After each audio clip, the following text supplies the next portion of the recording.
nobility. Ollie danced through life with frivolity. Parties and balls, a life so grand. Little did she know what fate had planned. Ollie, Ollie, the wandering candlemaker, chosen by Sybil in her destiny's now. Mystic from towers of paper to the open road, a reluctant cleric with powers bestowed.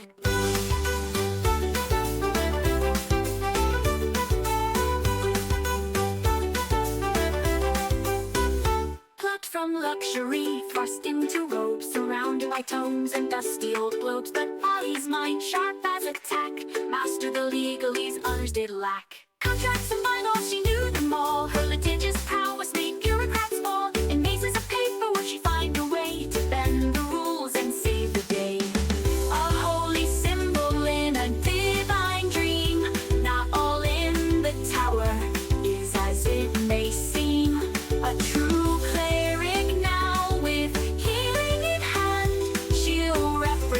the tower across the land. But Ollie sees more than meets the eye. All timelines at once, futures that fly. Past, present, future, all intertwined, sometimes leaving the present behind. But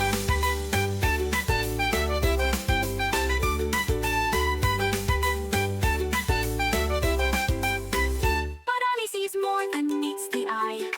All timelines at once, futures that fly. Past, present, future, all intertwined, sometimes leaving the present behind.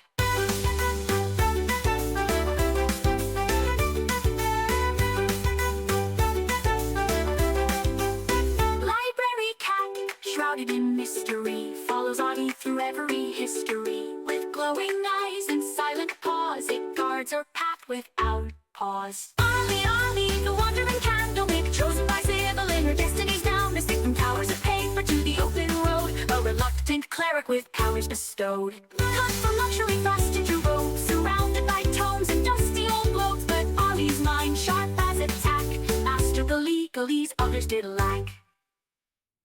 Oh, hoist up the sails, let the winds take a blip. For Thaddeus Turnpike commands his ship.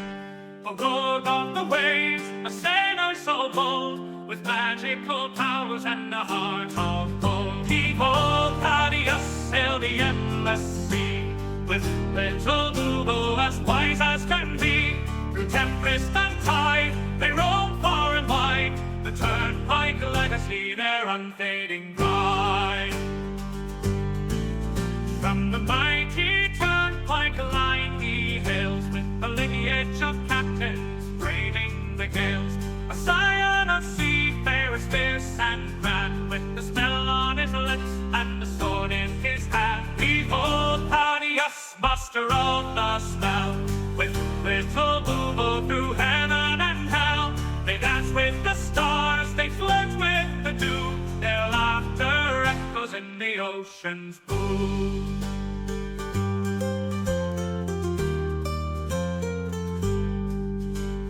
Now for his mate, little Boo's his name. Together they soar in fortune and fame. With little Boo, his talents wrapped in light, they summon the winds and the stars to their fight. A curse of great power, a gift or a bane, Thaddeus wields it with little to fame. A rogue with a charm, a sailor with flair, he faces each curse with nary a care. Behold, Thaddeus, the sea's arcane knight, with little Boo in the pale moonlight. Through whispers of magic and the salt-laden air, the Turnpike adventure none can compare.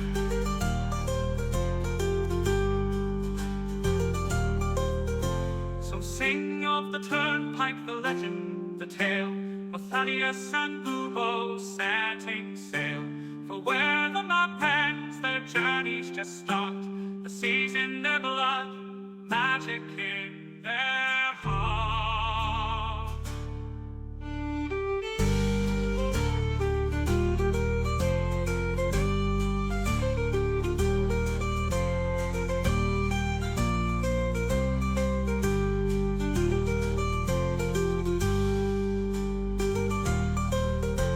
So sing of the Turnpike, the legend, the tale, of Thaddeus and Boo setting sail. For where the map ends, their journeys just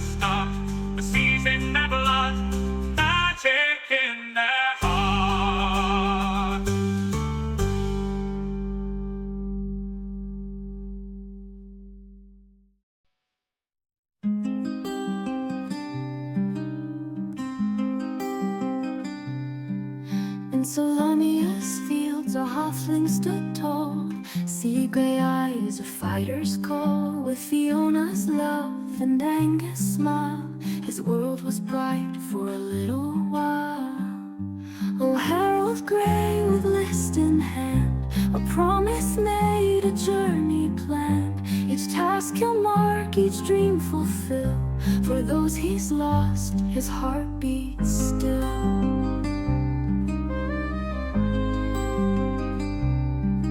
From Zakar streets to golden fields, their family loved the greatest shield. They dreamed of wonders near and far, penned on a list beneath the stars. Oh, Harold Gray with list in hand, a promise made, a journey planned. Each task he'll mark, each dream fulfill. For those he's lost, his heart beats still.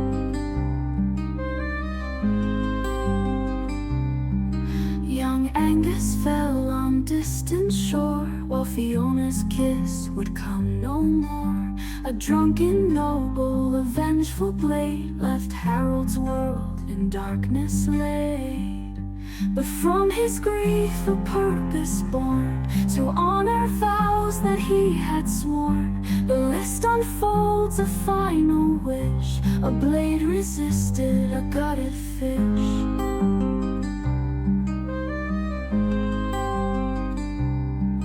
Now Harold roams through joy and strife, to live for three in one short life. From mountains high to oceans deep, this solemn pledge he vowed to keep. With bowler hat and iron will, he faces each task with hard-won skill. For every deed he sees it through, he feels their love forever true. And when the final task is done, when every battle's lost and won, he'll close his eyes, his duty clear, knowing his loved ones drawing near. In afterlife they'll meet again, their love eternal, free from pain. The list complete, their dreams fulfilled, a promise kept, a future will.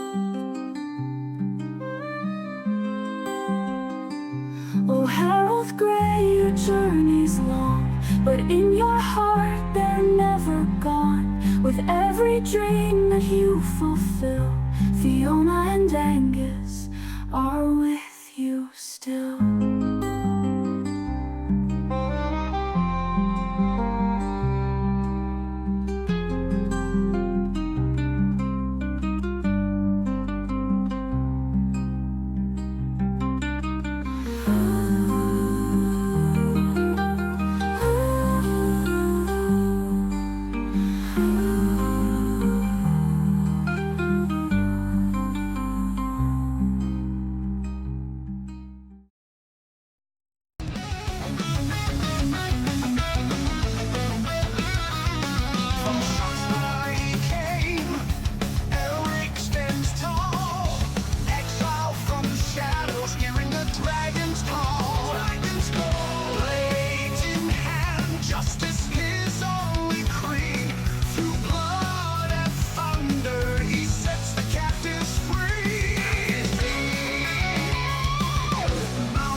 In his wake, it is when enemies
to nobility. Ollie danced through life with frivolity.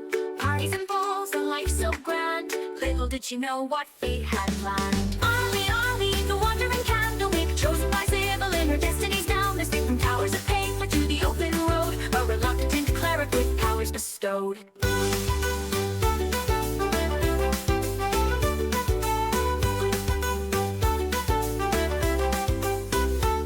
From luxury, thrust into robes, surrounded by tomes and dusty old globes. But Ollie's mind, sharp as a tack, mastered the legalese others did lack. Contracts and bylaws, she knew them all. Her litigious prowess made bureaucrats fall. In mazes of paper would she find a way to bend the rules and save the day.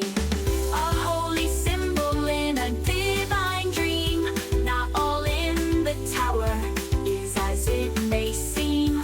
A true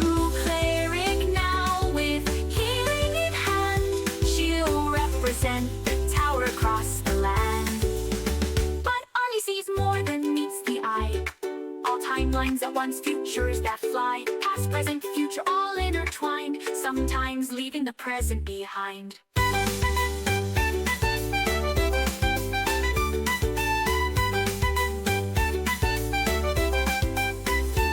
Ollie sees more than meets the eye. All timelines at once, futures that fly. Past, present, future, all intertwined. Sometimes leaving the present behind.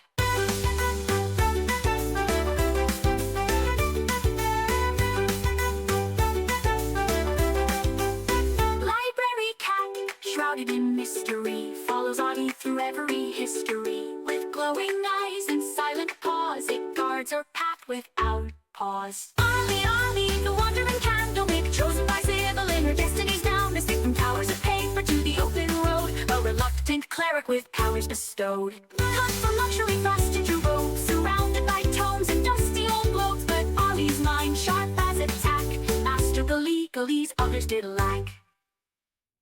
Oh, hoist up the sails, let the winds take a grip. For Thaddeus Turnpike commands his ship. A lord of the waves, a sailor so bold, with magical powers and a heart of gold. Behold, Thaddeus sailed the endless sea, with little Boobo as wise as can be. Through tempest and tide, they roam far and wide, the Turnpike legacy, their unfading pride. From the mighty Turnpike line he hails, with a lineage of captains braving the gales. A scion of seafarers fierce and grand, with the smell on his lips and the sword in his hand. Behold, Thaddeus, master of the smell, with little Boobo through heaven and hell. They dance with the stars, they flirt with the dew, their laughter echoes in the ocean's blue.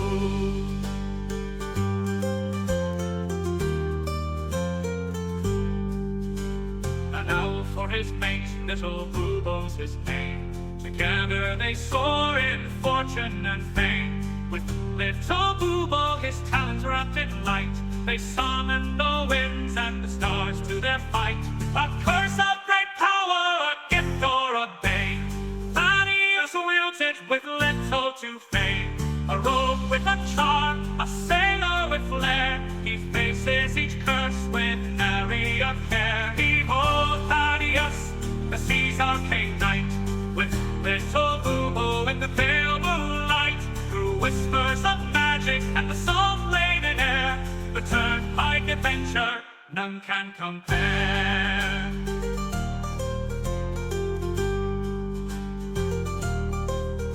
So sing of the Turnpike, the legend, the tale, of Thaddeus and Boobo setting sail.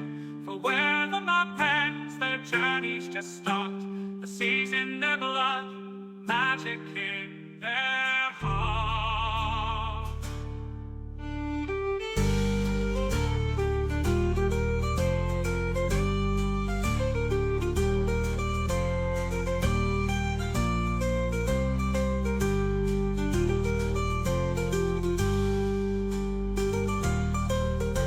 So sing of that Turnpike, the legend, the tale, of Thaddeus and Boobo setting sail. For where the map ends, their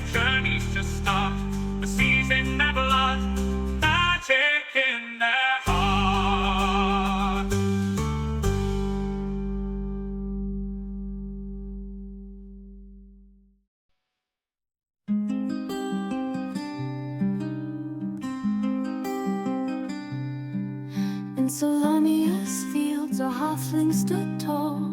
Sea gray eyes a fighter's call. With Fiona's love and Angus' smile, his world was bright for a little while.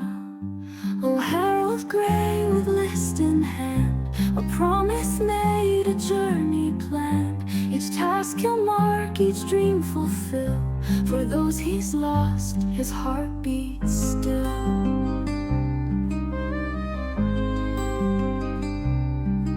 From Zakar streets to golden fields, their family loved the greatest shield. They dreamed of wonders near and far, and on a list beneath the stars. Oh, Harold Gray with list in hand, a promise made, a journey planned. Each task he'll mark, each dream fulfill. For those he's lost, his heart beats still.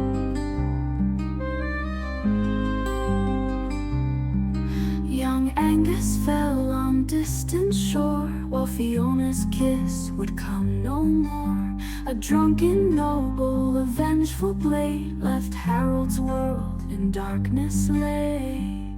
But from his grief a purpose born, to honor vows that he had sworn. The list unfolds a final wish, a blade resisted a gutted fish.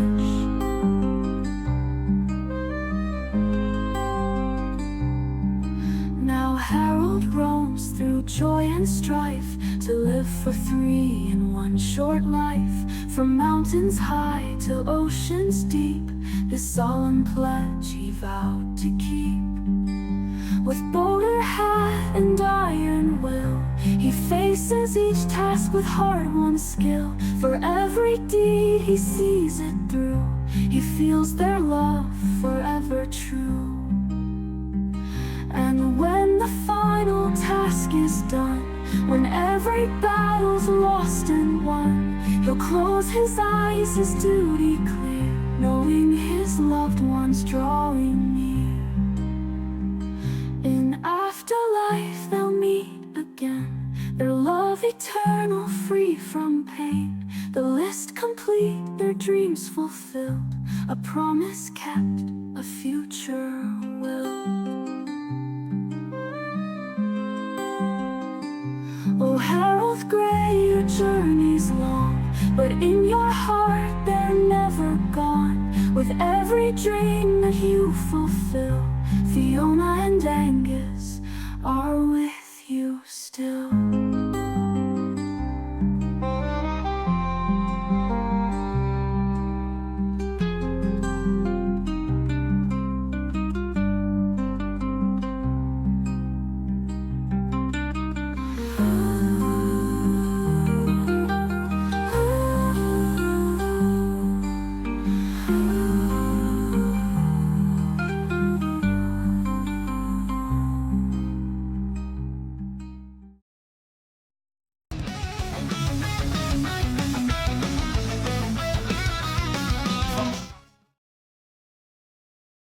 Bow, bow, bow. Hello, hello, hello. Welcome, welcome, welcome. Welcome one. Welcome all to You Are Legion. My name is Coy. I'm going to be your game master tonight in the D&D game where the audience can shape the story as the gods themselves. If you're watching with us live on stream, use those eternity crystals down at the bottom of the chat and give any character, PC, or, NPC advantage or disadvantage. Just let us know what you're wanting to affect by giving us a little chat. Now, let's meet our heroes. We have a very special guest returning, but we're going to save the best for last. So let's begin with our regular players. We got Michael Keane as Harold Gray. We have Sean Boyd as Aelric Tiamaticus. We have Eric Fournier as Thaddeus Turnpike. That's normal, right? And we have special guest Chase Lawless as Rembrandt. Welcome back, Rembrandt. we had a special return of Claire, and Arlie is still around. Will be played by the party, potentially you viewers. But Claire was it was a fleeting ship in the night. We were lucky to get her, always hoping to get her back. Before we get jumping into this session, I think it's best to go around the table a little bit and see what our players remember in character as what was going on. So I'm just going to start to my camera left, and we're going to start with Michael Keane. What happened last episode from Harold's perspective? So we landed, more like crashed outside of Kalaman. Through some quick thinking, we were able to disembark without damage, but found the city in quite a state. Zombies and weird corpse flowers everywhere, and a large elefante trying to hammer down the gate to enter the city. Aelric and Harold went to engage the elefante, while Claire tried to have us sign her petition. Then Aelric went to help a figure, I don't know if Harold knows his name yet, in a hut who was protecting citizens from these zombies. And then all of a sudden, the zombies stopped attacking everyone, and they emerged with Thad quite adamant that they must get to the code room of the shield of the city in order to put in a new code, or the shield would fall. Harold was quite suspicious at Thad immediately following orders, but also at the fact that all of the zombies just stopped attacking. He thought that was really weird. He cast suggestion on the stranger, who maintained his story. And here we are. The elefante is in Kalaman, killing people. Okay, I love that perspective. We're going to keep going. I want to hear what Aelric remembers from the last 30 seconds or so. Just a whole bunch of disappointment. Just picked a fight, flew for 3 straight rounds at max speed. Then there was a whole bunch of camouflage, picked a fight, then like chucking spears and darts, and he just got frustrated and walked away. And then met some really cool guy. That's about it. That's about all I can add. Bro, love that. Yeah. I love that Aelric. Yeah. Yeah. Oh, and he was surprised. He was alerted to the fact that Arlie was there, of course, and was taken aback for a quick moment, and accomplished the quest of signing the clipboard. He's the only player in the campaign that signed the clipboard. I think it was the last thing I did before we signed off. Was was able to. Yeah, sign the clipboard for the clipboard. Arlie. This is like writs of immunity that Arlie's coming back with for the party, so that they are immune from any crimes, real and potential. The classic Richard Nixon style, right? Yeah, right. This isn't political. That was decades ago. Man, that was a deep cut. Super deep cut for a whole bunch of Canadians. Eric Fournier, our normal player of Thaddeus. What does Thaddeus remember from the last little while? Thaddeus remembers crash landing, doing his best to, I believe it was Thad who saved everyone from doing a lot of damage from the crash landing, if I recall. It was actually Harold that used the... So it would make sense that Thaddeus would remember it being him. Yep, that's true. That's very true. Thaddeus remembers rushing to deal with a flower type thing that was like infecting people and causing damage, and then also rushing over and shooting a good old classic fireball to destroy a bunch of to enfeeble a bunch of zombies and and I think another flower thing. And then running into the barn or house that people were held up, where a mysterious friendly-looking person was doing his best to help and save people from the zombies. Made a new friend, and completely understands that the danger of that Kalaman is having right now with monsters pressing on the shields and causing it to seemingly causing it to use up more energy than it normally needs to, and so 100% is like, yeah, we need to get this person who has said that they're part of the counselors, one of the counselors at Kalaman. Thaddeus sort of vaguely remembers this. He doesn't really pay attention much to politics, of course. And he's like, yeah, we need to get this person so that we can reinforce the shields, so that the shields Hell don't yeah. collapse and we don't have a bunch of danger inside. Hell yeah. And I would like, because we're going, what do we think Arlie remembers of the last 30 seconds? I'm going to ask I'm going to ask Michael Keane and Sean Boyd to co-chair this before we return and get started with the game. I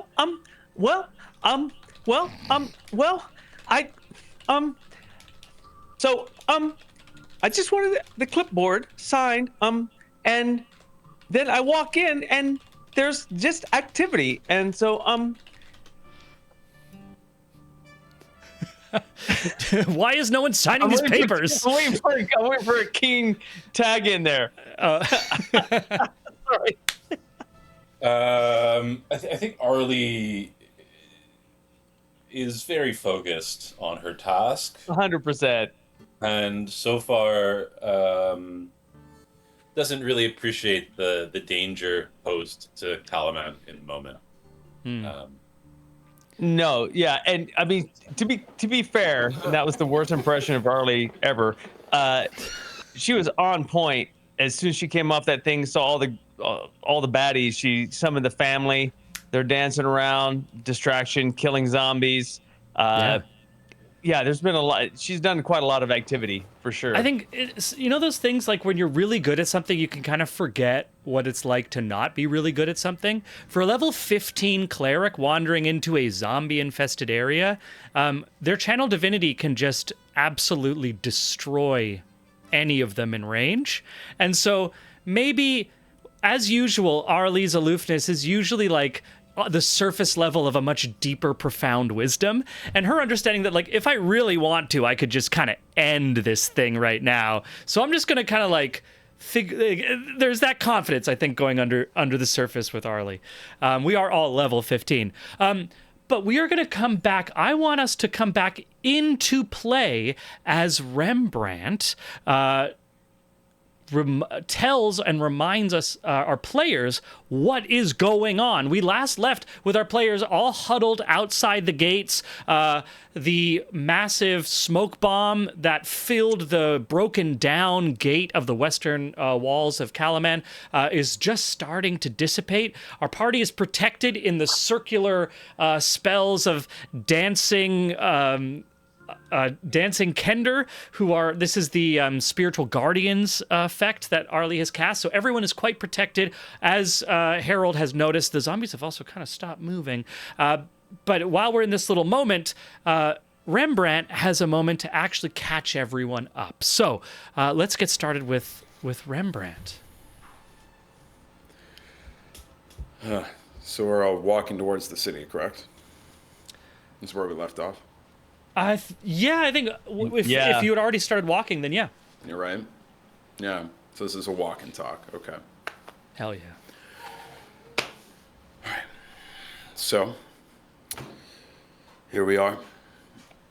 As soon as we get inside the city, we'll start seeing more of the commoners.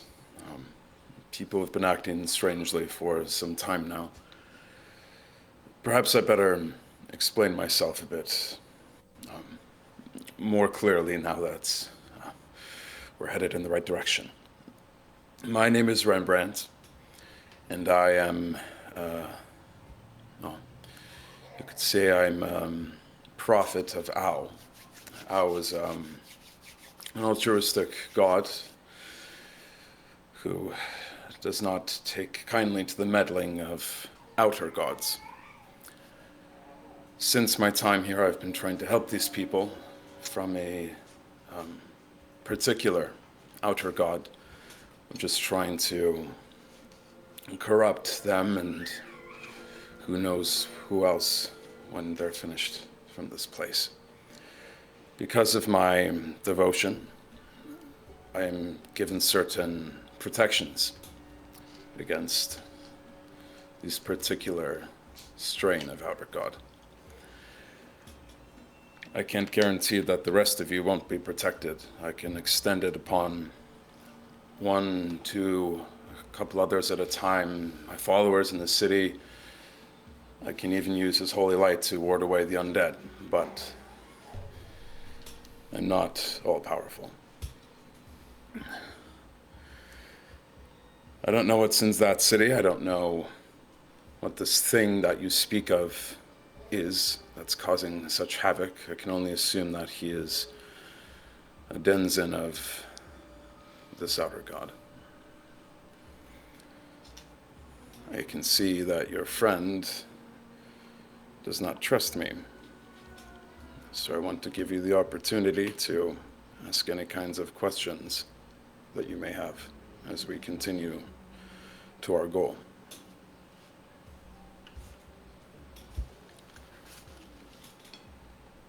Awesome. And we are just going to, I'm just bringing up the map of Kalaman so we all kind of see where we're going and where we're coming in from. I'm going to make a little mark here on the western edge. The trade gate is where we are arriving. I can't use the thing. I can't use the thing. The trade gate. That's where we're coming in from. It's a bit of a walk. So we're doing a little bit of a walk and talk. We started in the middle of combat last session. We can start with a little chatting this session. Yeah, it was 0 to 60 in the last session. Yeah.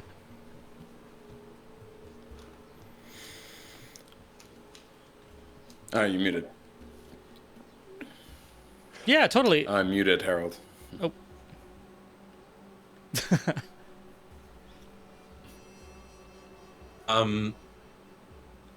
Harold has been walking in front of this guy, looking towards the city with his back to him, and kind of turns, stops, and turns, and says,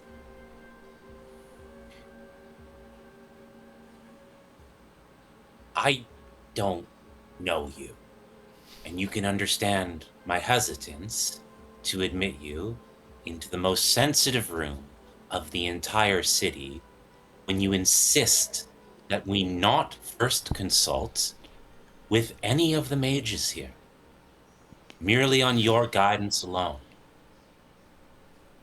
I can understand your hesitation, of course.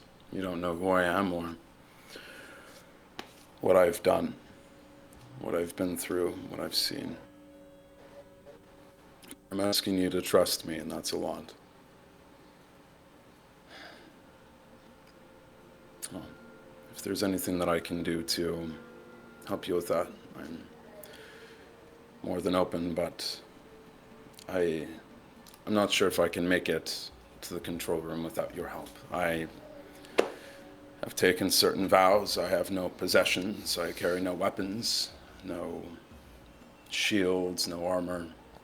Rembrandt, as you're saying, I carry no weapons. A bunch of construct soldiers come marching up to meet you at the gates. The visor rises on Becklin Uth Vaharen, her anti-matter rifle smoking her warhammer, just bloodied with ichor of undead. She says, "No weapons, huh? All right. Well, if you guys know what you're doing, I think we should be able to hold the front gates." Turns around, takes a pot shot as a zombie, just tries to like gnaw at her arm that's fully armored. The five of them are all standing there at the gate. Now that the smoke has gone, you can see that zombies over the hills starting to come. There's still some scrambling commoners rushing. If we remember the massive astral shield that covers the entire city is still flickering and wavering as it is under attack. And I'd like to ask for a perception check from the party. I'm looking for anyone to get a 14 or higher. Perception.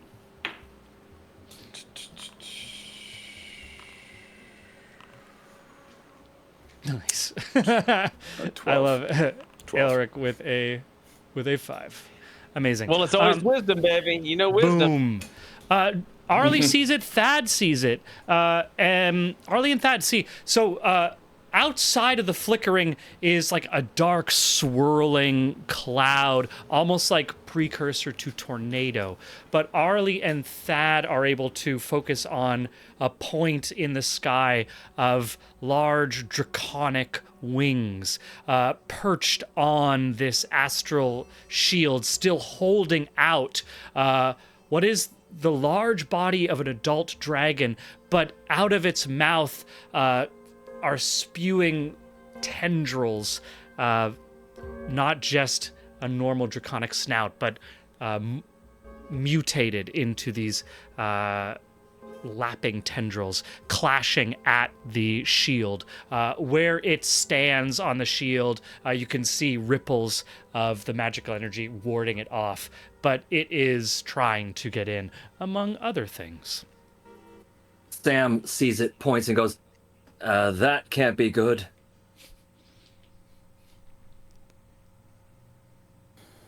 No, doesn't seem so. Who is Sam? Sorry, Thad. Sorry. Thaddeus. Sorry, my Right, Well played. Damn. Make sure I know. another one I wasn't tracking. Well played. Simon Frodo. Harold, I think you deserve a point of inspiration for that role play. Give yourself that if you don't already have it. Wyhan turns back to seize the group, says, Wait, Wyhan? my bad. That's no, I'm messing up. That's no, Becklin. I guess That's 2 me. points of That's on inspiration me. now. That's on me. Yeah. Who? Say what? Becklin looks back at you, and she sees actually that Aelric doesn't have a ranged weapon, and she tosses Aelric one of her rifle. Okay. Well.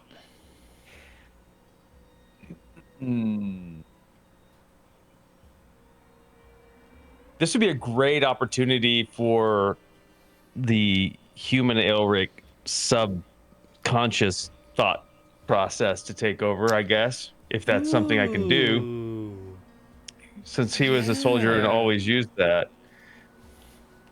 I will say, Aelric, you catch it, and in that kind of intuitive motion of knowing a weapon, you do some classic cool Hollywood check the breech, take out, check adjust the stock, Fantastic. and like before, boom. And I'll say that you get to act with this weapon as if you have proficiency with it, which means you get to add your proficiency bonus to shooting it. I have thrown the rifle into your inventory. Okay, great. Thank you. I was gonna say in that moment, as you get tossed, the Thad looks at you and goes, "You know how to use that, there, big guy?" And then you're like, Thad's like, "Okay." Which is perfect because Thad doesn't remember being in the other dimension at all. Yeah. Has like no sense of it whatsoever. Fantastic. And because this is a magical weapon, it's like there's a cool level of and then when it finally is loaded, it goes as it charges up like a strobe light. Nice, yeah. Oh, Keen, Polar Knights give you a little tribute sub, buddy. Oh, wow. I'm not even on Twitch yet. Thank you, Polar Knights. Yeah, thanks, Polar Knights. Can't wait for your first roll that you're gonna give. Advantage to the DM, right? Give advantage to the DM, right? Give it to the DM, right? Disadvantage Absolutely. to the players, right? Great. Is there a sling on this thing or no? I don't Hell know how yeah. I'd wear it on this rifle. I guess You can wear it like a tier 1 operator. You got the sling, the shoulder strap. I guess, yeah, man. Okay. That's all CQB all day, all night. All right, here we go. So Aelric is going to. By the way, I rolled for Arlie. I put it in the chat. I did a cure light wounds at level 3, or cure wounds at level 3 for Aelric to get some of those Hell hit points yeah. back. So I just wanted to make sure that we were on top of that. I burned a spell slot, Keen. Sorry, burned a 3rd level spell slot. Amazing, yeah. Are you Arlie. still injured? A little, yeah. But I mean, I was down almost by half, so I kind of need to get a little bit something. I mean, Elric would have fought, but Arlie's usually pretty good about making sure he doesn't die. So Elric is going to turn to Rembrandt. Oh, actually, he's going to turn to Harold after Harold's diatribe there, and he just says, I don't know that we have a better idea. I don't even know what we're dealing with. Harold turns to Becklin. Says, I feel the talents of you and all your constructs are wasted here. Send some into the city to find and secure Wyhan. If she falls, the city falls. Yes? That's a very good point. She's the Copy only thing that. keeping the shield operational. What is this room and controls? And this sounds like, what's the gnome word, Harold? Why? I'm going to just say Becklin nods, nods to you, Harold, turns to a few of her constructs. The shining, shimmering one leaves, floats away, just toes off, just kind of like Magneto toes right off the ground, flanked by two of the other soldiers, leaving her at the main gate with three others as well. And they are like two of them stay at the gate. She wades in with one on her right side as they start going towards civilians to trying to like clear some space for them to get back to the gates. And so three are going off towards to try find Moyhan. Two are at the gates. And Becklin is working to like bring in more civilians who have been left out. As they're walking away, I'll wave them down. I actually know where she is. I can send you exactly where she is to save you the time of searching if you prefer. Yeah, the constructs just turn silently. The one leader, this shimmering humanoid form. No discernible face, just kind of like curves and features that reflect. That's not unnerving at all. Do we still hear? By the way, do we still hear all the explosions and everything? Do we still have a rabid elephant in there just throwing bombs all over the hill? It's half acre.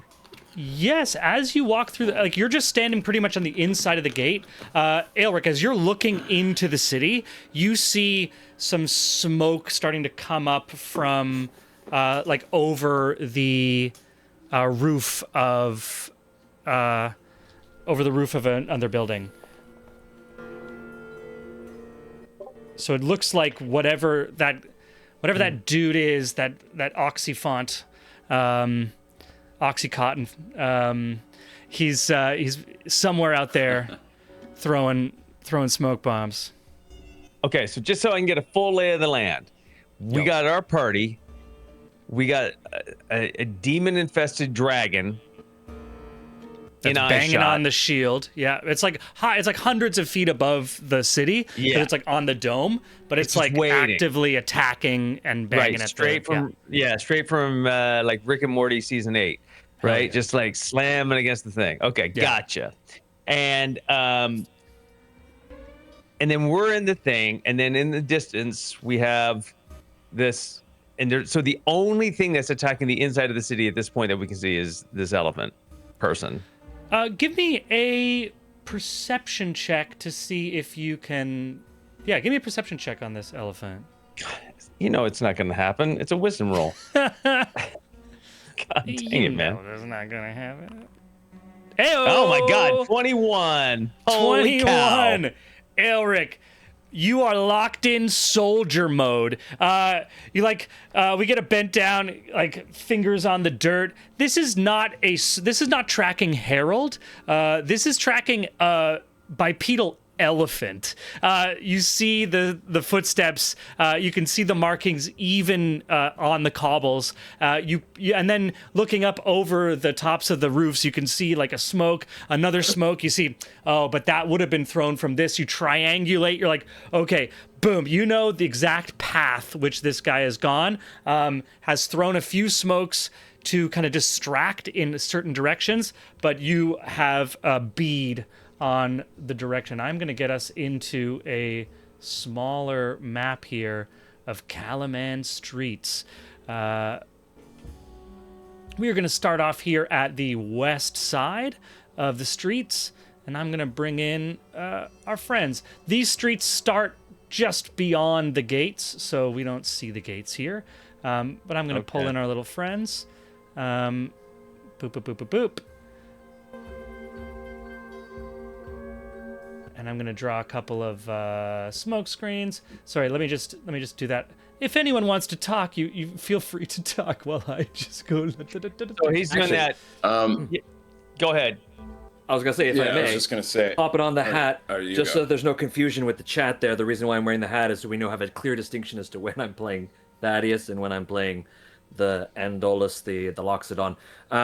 As you're walking through the town, or the city, you see lots of smoke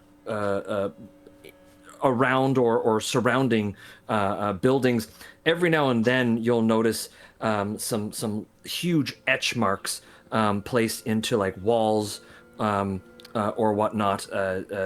With your tracking of 21, you'll have remembered that the Loxodon had a glaive, and that this would sort of match those sort of the glaive type attack. Basically, it's almost as if he's like marking areas that he's been in, so that he can have an understanding of what's happening.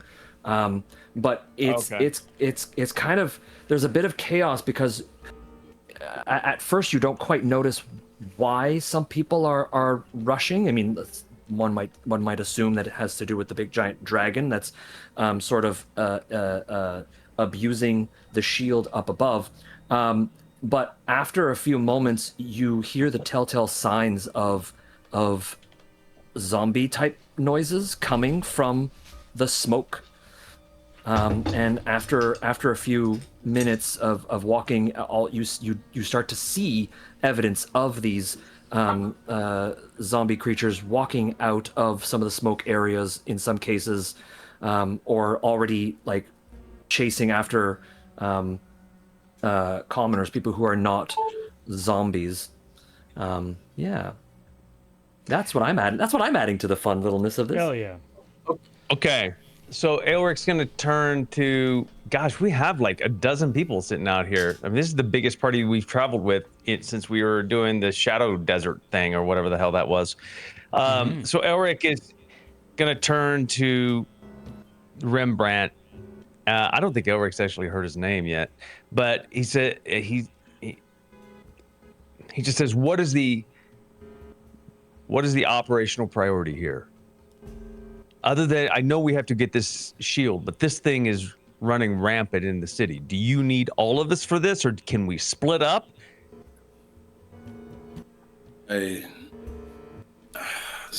Splitting up is probably not a good idea, but there's also the people of this city to think of. I don't know what will happen to them if that thing is left to just run wild in these walls. We have to secure the control room. We have to put in the new codes, but we also have to make sure as few people die as possible. So I don't know you. You don't know me.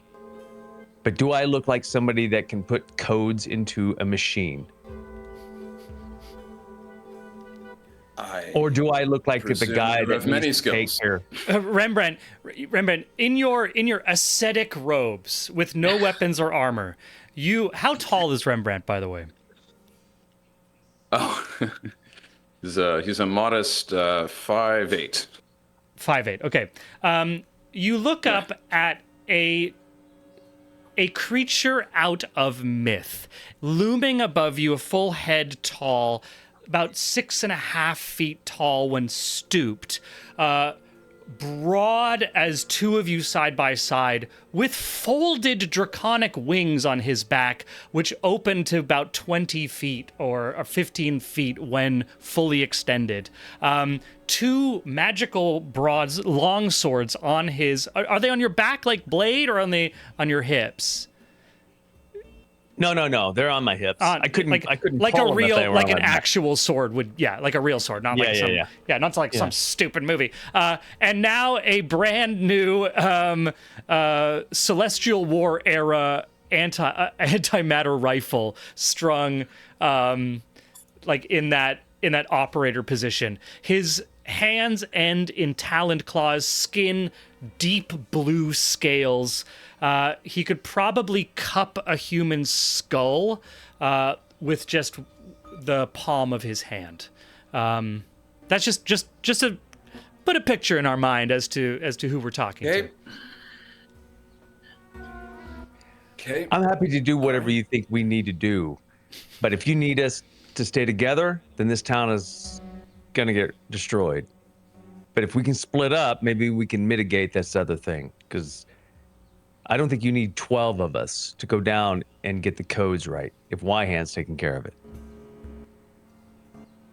So what do you suggest? I'd like to chase that. But I'll need help. It's clear I can't defeat this thing by myself. I've bestowed certain protections on your friend Thad. Certain mental protections.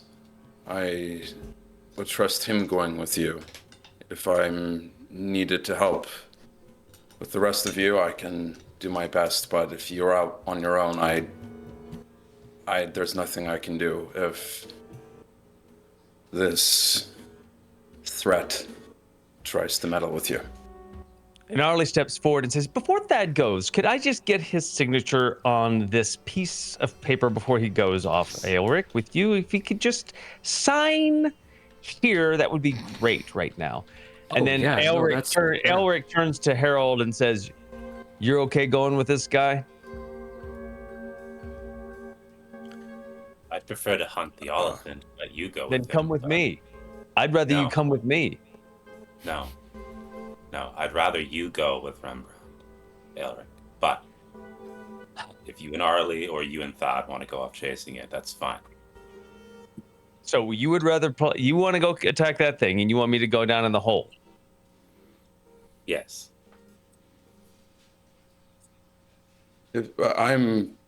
I'm willing to. Okay. I don't know you people or your skills or your abilities. Whatever it is you decide, I'm with you. We're handling it. We don't need your input right now.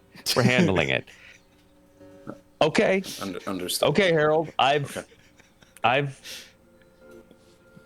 defer to you. You have a better sense of these types of strategic maneuvers than I do.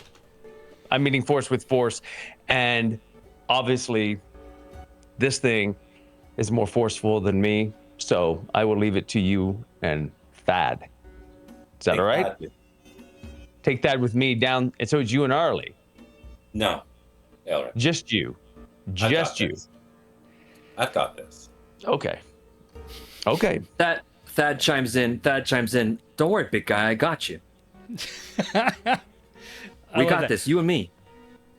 Okay, Rembrandt. Sorry to cut you off. We have a shorthand. We've been a party for a while. We have a shorthand. We just need to talk it through a little bit.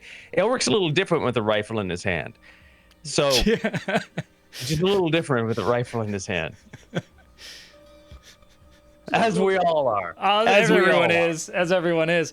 Just to be clear, point of order. The decision is we have, it looks like 3 kind of groupings that are inside the city. One grouping is 3 construct soldiers, 1 special, that have been given instructions to find and protect Yhan. One group is Rembrandt and Harold, and the other group is Aelric, Thaddeus, and Arlie, who are going to be going to No, find. Rembrandt's going with the main group to reset the codes because he knows how to do that. Okay, so Harold's just Rembrandt's fucking going. off. Harold's doing his own thing. Rembrandt's gonna go lead. Rembrandt's gonna go. So is anyone going with Rembrandt to the control room? Aelric, Thad, Arlie. Okay. Everyone but Harold. Yeah, everyone Harold's except the only one Harold, that's yeah. going to track down the elephant. Okay. So Harold's soloing the Oliphant. Solid. Okay, Rembrandt. What instructions do you give to the three constructs in terms of where to find Wyhan? Wyhan. So we're at this gate here. Do I remember where she is? Yes. I'm sure I would, right? Yeah. As a city councilor, I think give me just a luck roll. It's going to be high or low, so just a d20 high or low. Sure. 12.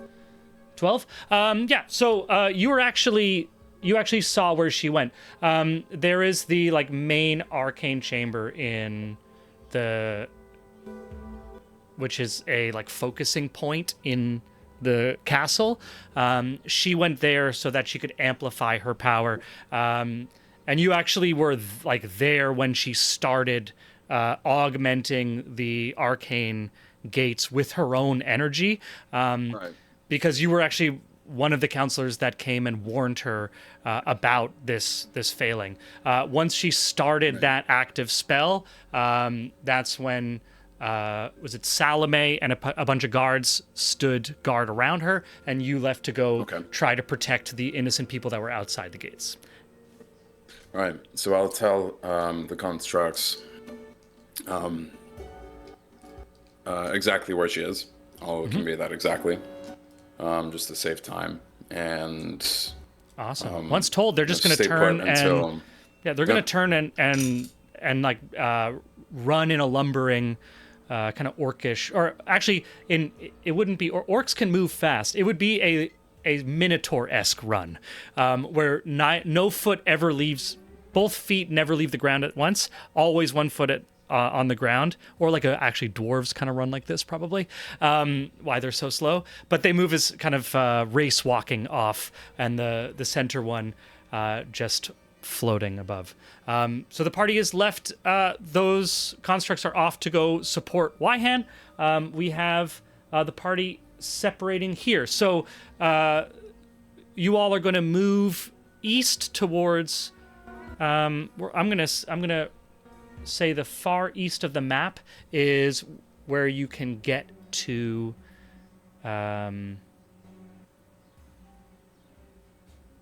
you're all going to be moving to do that. Harold, because you're alone, I want to go back to you. How are you I assume you got like the position from Aelric, or are you going to do your own assertion as to where this Oliphant is? Yeah, I think you would have gotten the position from Aelric. Cool. How do And you... Elric definitely points out the thing that Eric said about the glaive scrapes, right? To show where he's been and everything like that. Signifier. Sweet. Awesome. Harold, how are you approaching hunting this thing? Quietly. Cool. And calmly. Quietly and calmly. Give me a stealth roll.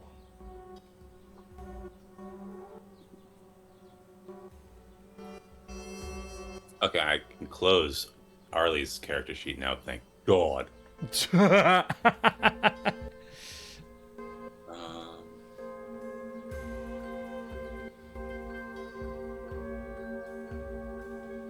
Right, it's that, yeah.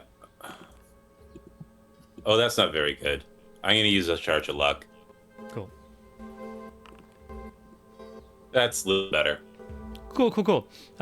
Good thing you did that. The DC was 9. Harold, as you start walking after this Loxodon, these smoke bombs, some of the older ones are already starting to settle, but this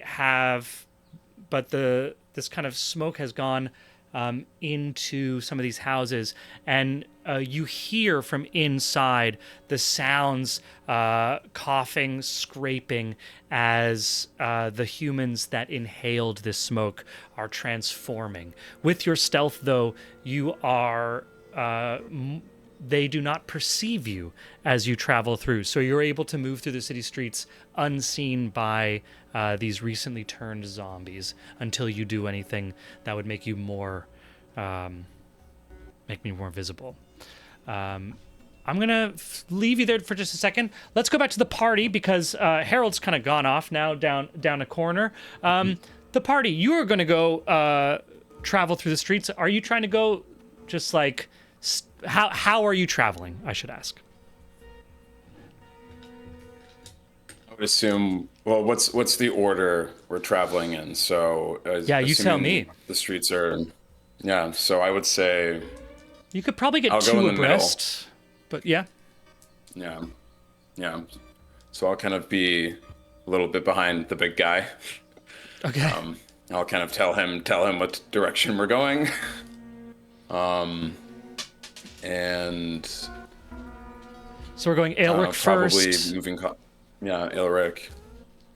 Aelric, I'll go behind Rembrandt. him. Is Thaddeus going to be like following in the back, and then maybe Arlie next to you, Rembrandt? Or Yeah. Yeah, why don't we does do that sound right? Cool. Are you trying to be stealthy? I think we're trying to move urgently, but also trying to keep an eye on, because we don't know where this thing is. Like Harold's chasing it, but it could obviously Yeah. try and jump out and attack us instead.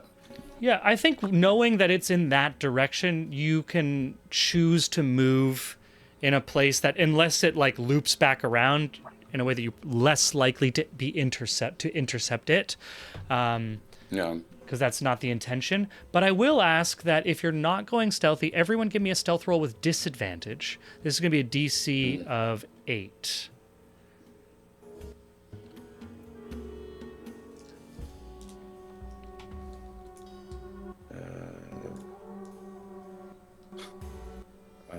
Nine. 9, nice. For me. I was not stealthy. Ooh. It's hard to be stealthy carrying all this gear. Yeah. Also, like, this is, as you said, human Elric, the kind of alter ego from another multiverse that's sharing your psyche soul, is getting a little to the forefront now with this rifle. And the one thing that Elric, when you're in a war zone, stealth is not necessarily the number one concern. That's true. Incredible. Everyone else, it would be Arlie and Thad. Oh, I forgot about Arlie. Hold on one second.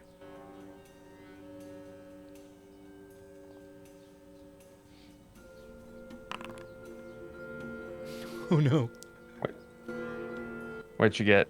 She got a 2. Yeah, all right. Oh, and Thad with a 6. Okay.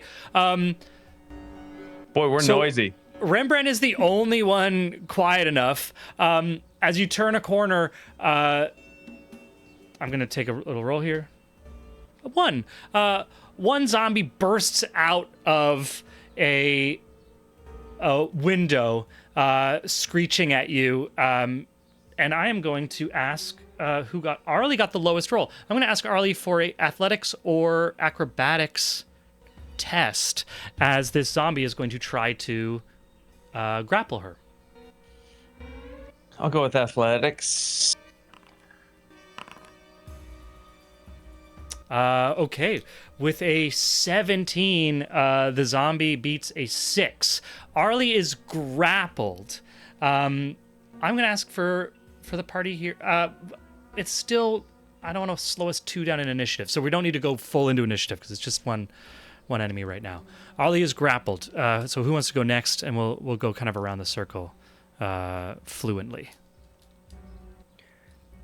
I'll cast. Yeah, go ahead, buddy. My light. I was going to say I cast my light cantrip on my little wooden pendant to see if I can ward it away.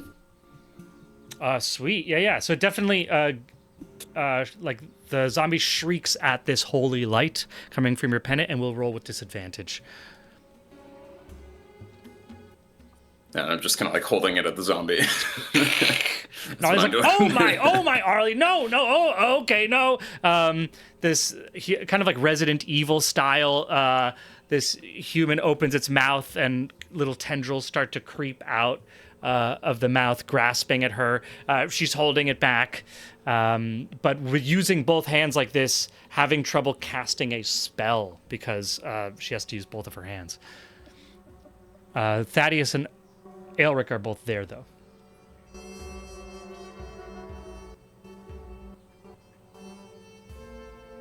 I'm ready. Can I go? Or... Yeah.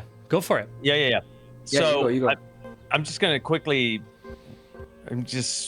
put that sword in that left hand, or that rifle in that left hand, and draw that sunblade out and crank that sucker on. Hell yeah. This is the D&D equivalent of a lightsaber for anyone who is looking. A gift of the god of the sun. It is a handle that, when activated, becomes a blade of light and deals very, very crazy. It was an actual gift from the god Lothander, specifically for Aelric. And I'm just forgetting That the right DM now. wasn't prepared for. I was not ready for it. He's like, I'm giving it to them. I'm like, yeah, cool, sure. Amazing. Give me a roll on that, Aelric, as you attack. This is an undead target, I take it. Oh yeah.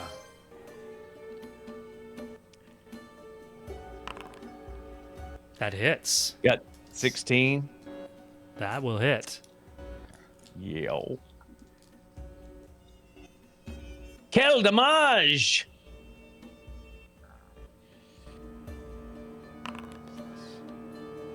And it does 16 points of damage. 16 points. Amazing.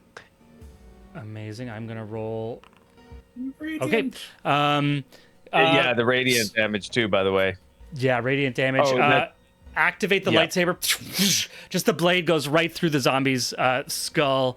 It just, as it falls limp, its head. You don't even have to move the blade. It just kind of exits the skull, opening it and collapsing at Arlie's feet. That sound is what Arlie says. Amazing.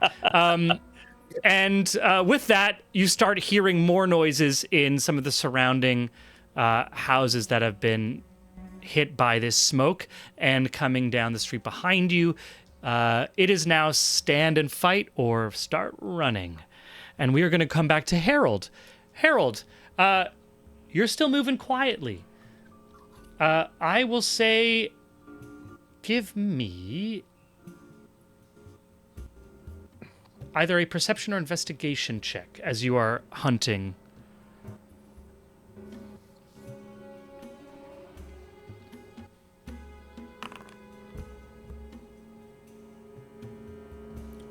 Banked. 23. Banked. Amazing. Harold, with a 23, you are able to get a bead on this Loxodon. You're still on the ground. Right? So you see it like through a gap in the buildings. You see the movement. It's no longer just the direction, but you have the specific bead on it. You know these streets a little well. You've spent a number of weeks in Kalaman. So at this point, you know how you can intercept it. What do you do? Is there an empty building near me? Yes, I will say, I'm going to move you. Let me just see which one you are here. I think this is Harold. Cool. I will say, Harold, there's an empty building right here. You see an old, an old converted place of worship.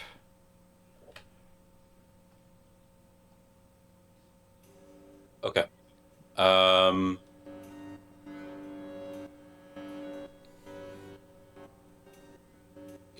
Undead be charmed. Undead can be charmed. Okay, Harold is going to enter the building. And Harold, as you enter the building, I'm just going to say that you notice some commoners starting to move in your direction.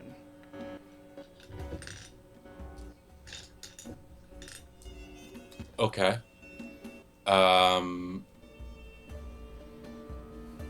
You enter the building.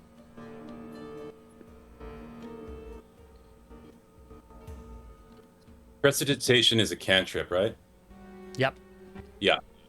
So I am going to use prestidigitation, fully invoke my godhead. Okay. So the veins in Harold's forehead that throb when Thad is speaking, turn deep black. The runes that slowly emerge from his receding hairline begin to shimmer like burning embers. His eyes turn pitch black, and he stares at the commoners, and he says, quietly, "Run." And then he walks into... I mean, if you want me to make an intimidation roll, I can, but I'm not. I love it. Yeah. And then he walks into the building. I'm going to use one spell slot to summon a Balgura. Okay. As per usual, Harold's jaw distends like an anaconda swallowing a crocodile, and this wet, horrible thing kind of comes forth out of him. As my first action, I'm going to say, "Tell me your true name," which, in Infernal sounds like "Ah!" Yeah. And it gives What is you. happening? It gives Who you. are these people?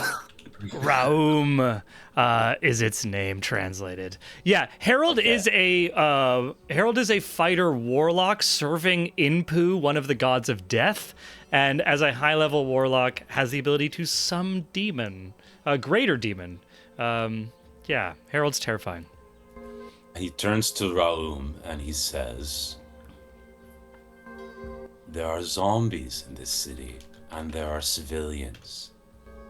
Make as much noise as you can, killing as many zombies as you can. Do not harm humans." It responds, "Kill as many humans as I can." No. Zombies. Almost got you. It nods and turns around and bounds through. Also, again, that entire conversation being like, "Ah!" It bursts I through just the want to door. hear what sarcasm and irony sound like in Infernal. Yeah, it's a tonal language, so it's actually really tough to read sarcasm. Amazing. It the comes out dialects too, yeah. and it immediately just grabs a burning a burning pot that's an outdoor burning pot, hucks it, screams, makes a lot of noise, and then just starts bounding through the streets. And we return to the party as the zombies turn the corner. You kind of turn okay, which way's out? How do we do this? And this massive Balgura just comes out from around the corner, throwing itself into the wall of a building, which is too strong for the building, so it shoulders a zombie through the wall, crashing the building, which already starts to collapse. And then before the dust settles, the Balgura comes out, holding up this human, tears it apart, and screams. Sorry, holding apart a human? The zombie, like as a human form, the dead zombie. Yeah. And just rips it apart and screams, and looks to the rest and starts so this is what you guys see, Rembrandt and Thad. Can I? So, as this demon crashes through the wall, it looks like a orange gorilla almost. It's like massive small legs, huge Okay. arms, upper body, big under tusks like orc, and angry blue face. Can I cast banishment? 'Cause- You could try, This- yeah, for sure. Can I try? Yeah, I think Arlie doesn't recognize this, but Thad and Aelric both recognize like Harold's classic. So as you start, I'm gonna say as you start casting, those two have an opportunity Sure, to yeah. inform you if they want to try. Okay. Thad would recognize it- specifically. That would recognize the spell banishment. Yeah, for sure. And Aelric will just turn and say, "He's on our side."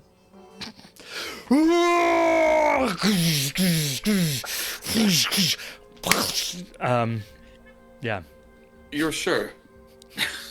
Quite sure. Thad will jump in and go, yes, apparently this one is ours. Yeah, a small Yes. child stands at the open wall that's just like been exposed, screaming, and the Balgura turns, faces her, head as big as this child, hand slowly moves with a big fist to her face. A little finger goes, "Run," and then turns back to the zombies and starts attacking. Let me see. Oh, it can't speak Abyssal, so it just screeches in an unknowable language, indicating for the little child to go away. Can I? It is allowed to roll Try- though, right? Okay. It can roll at disadvantage at this point. Yeah, disadvantage on my. Does a 14 beat your spell? No, you Cool. got to beat a 17 at disadvantage. Cool. Yeah. All right. So it's still under your control. Harold, maybe just it occurring maybe to Harold that he should have also instructed it to minimize property damage, but I mean, probably Not the more part of the noise, the better. contract. Not part of the No. contract. No. Oh man. Amazing. Crazy Yeah, pants. Rembrandt, you're standing there beside like this massive hulking dragonborn, a small kender in half plate, and a very tall wizard in red robes, and you're kind of like this horror look on Rembrandt's face, and the two hands on either shoulder be like, "He's with us. It's okay." Okay, if you say so. So it's not going to kill us, or any. No, I think we can. I think we can continue on to the shield Probably room. not. If it doesn't resist Harold's influence. I mean, if it did, it would try to kill us, but we'd probably know if it had done that. Says Arlie, pushing her glasses up. Yes, like so we opening her book. probably want to. We probably want to hurry to the control room in case it loses control. Understood. Let's do that. Onward and upward. Amazing. The party is now, so you are now free to continue with this distraction that Harold has made. You are free to move, and I'm going to say, give us another roll. This will be with advantage on stealth, as you are now, you have a big distraction that is taking a lot of the attention.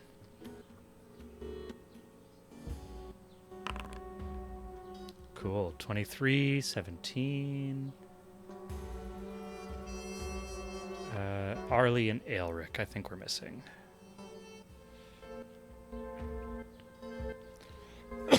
Sorry, just a second. My familiar is crying. Oh yeah. I'll roll for Arlie.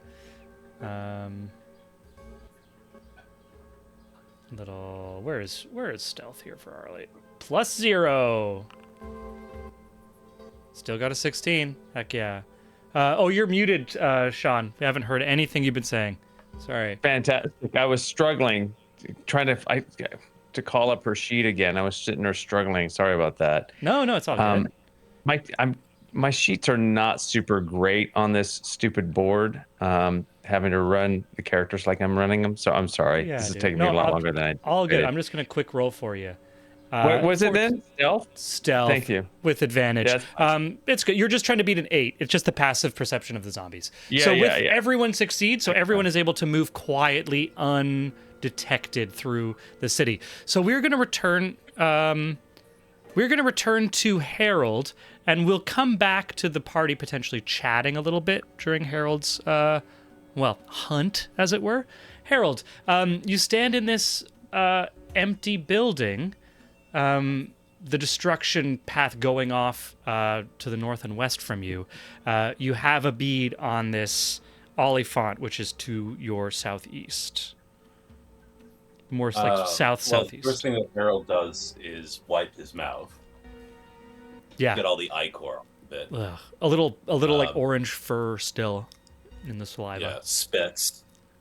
And then I'm going to use the scroll of stone skin that we recovered at the temple of Three Moon Temple Hell yeah. on myself. Okay, cool. That gives you, I think, a DC 16 base. Is that right? No, until the spell ends, I have resistance to non-magical bludgeoning, piercing, and slashing damage. Sick. So it's full damage resistance. Love that. Okay. How do you want to? I'll let you describe how that affects Harold.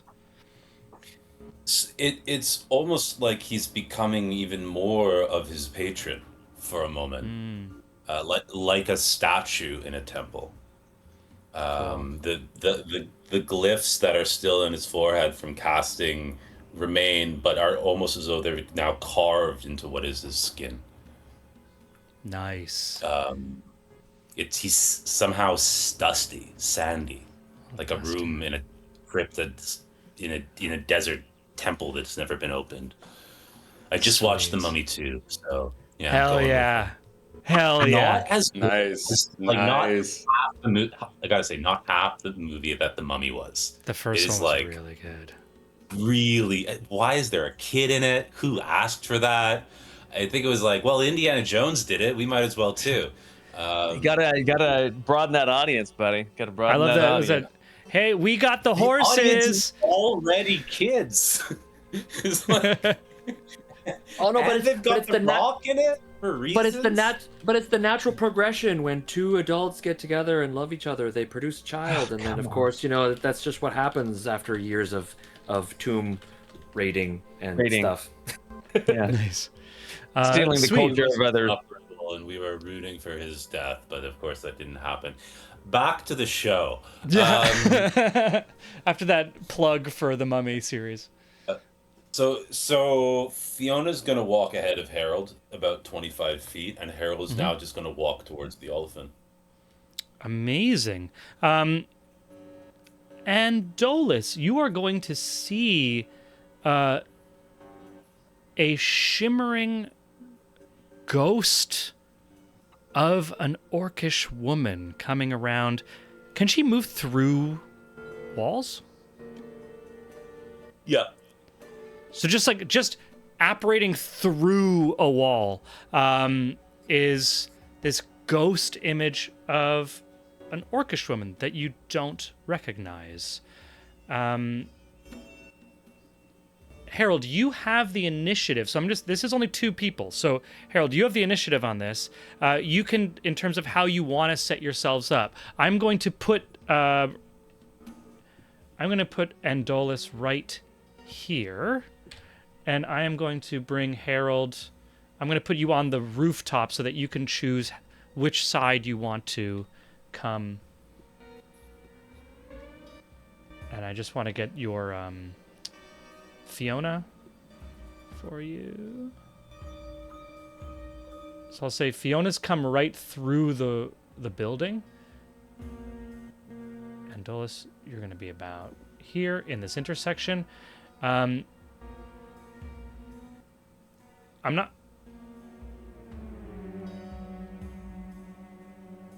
Okay. Cool. Yeah, Harold, you have first action, and you can choose how you want to approach there. From which direction? Okay. Can I see him from the roof right now? I just put you at the roof so that like you can choose, unless Harold's climbing onto the roof. I just wanted to give you like a neutral place for your tokens, that you choose where to place your token at the beginning of so combat. I'd be probably over here then, Cool. Yeah. So that's where you'll start your combat. coming around this corner. So Andola sees coming. Oh, sorry.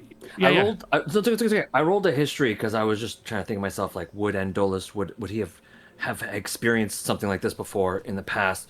So I rolled history. I think How would you like to play that? I'm going to leave that up to Harold. We certainly know that Andolus would well, I'll leave it up to Harold in terms of does how Andolus recognizes Fiona or a ghost of an orc, or because she's a very specific feature as well as the Echo Knight feature that's been reskinned. So Keen, with a 16 on a history check for someone who's lived in Kryn, how would they recognize potentially Fiona, if anything?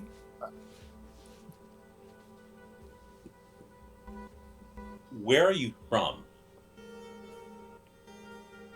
Andolus is from a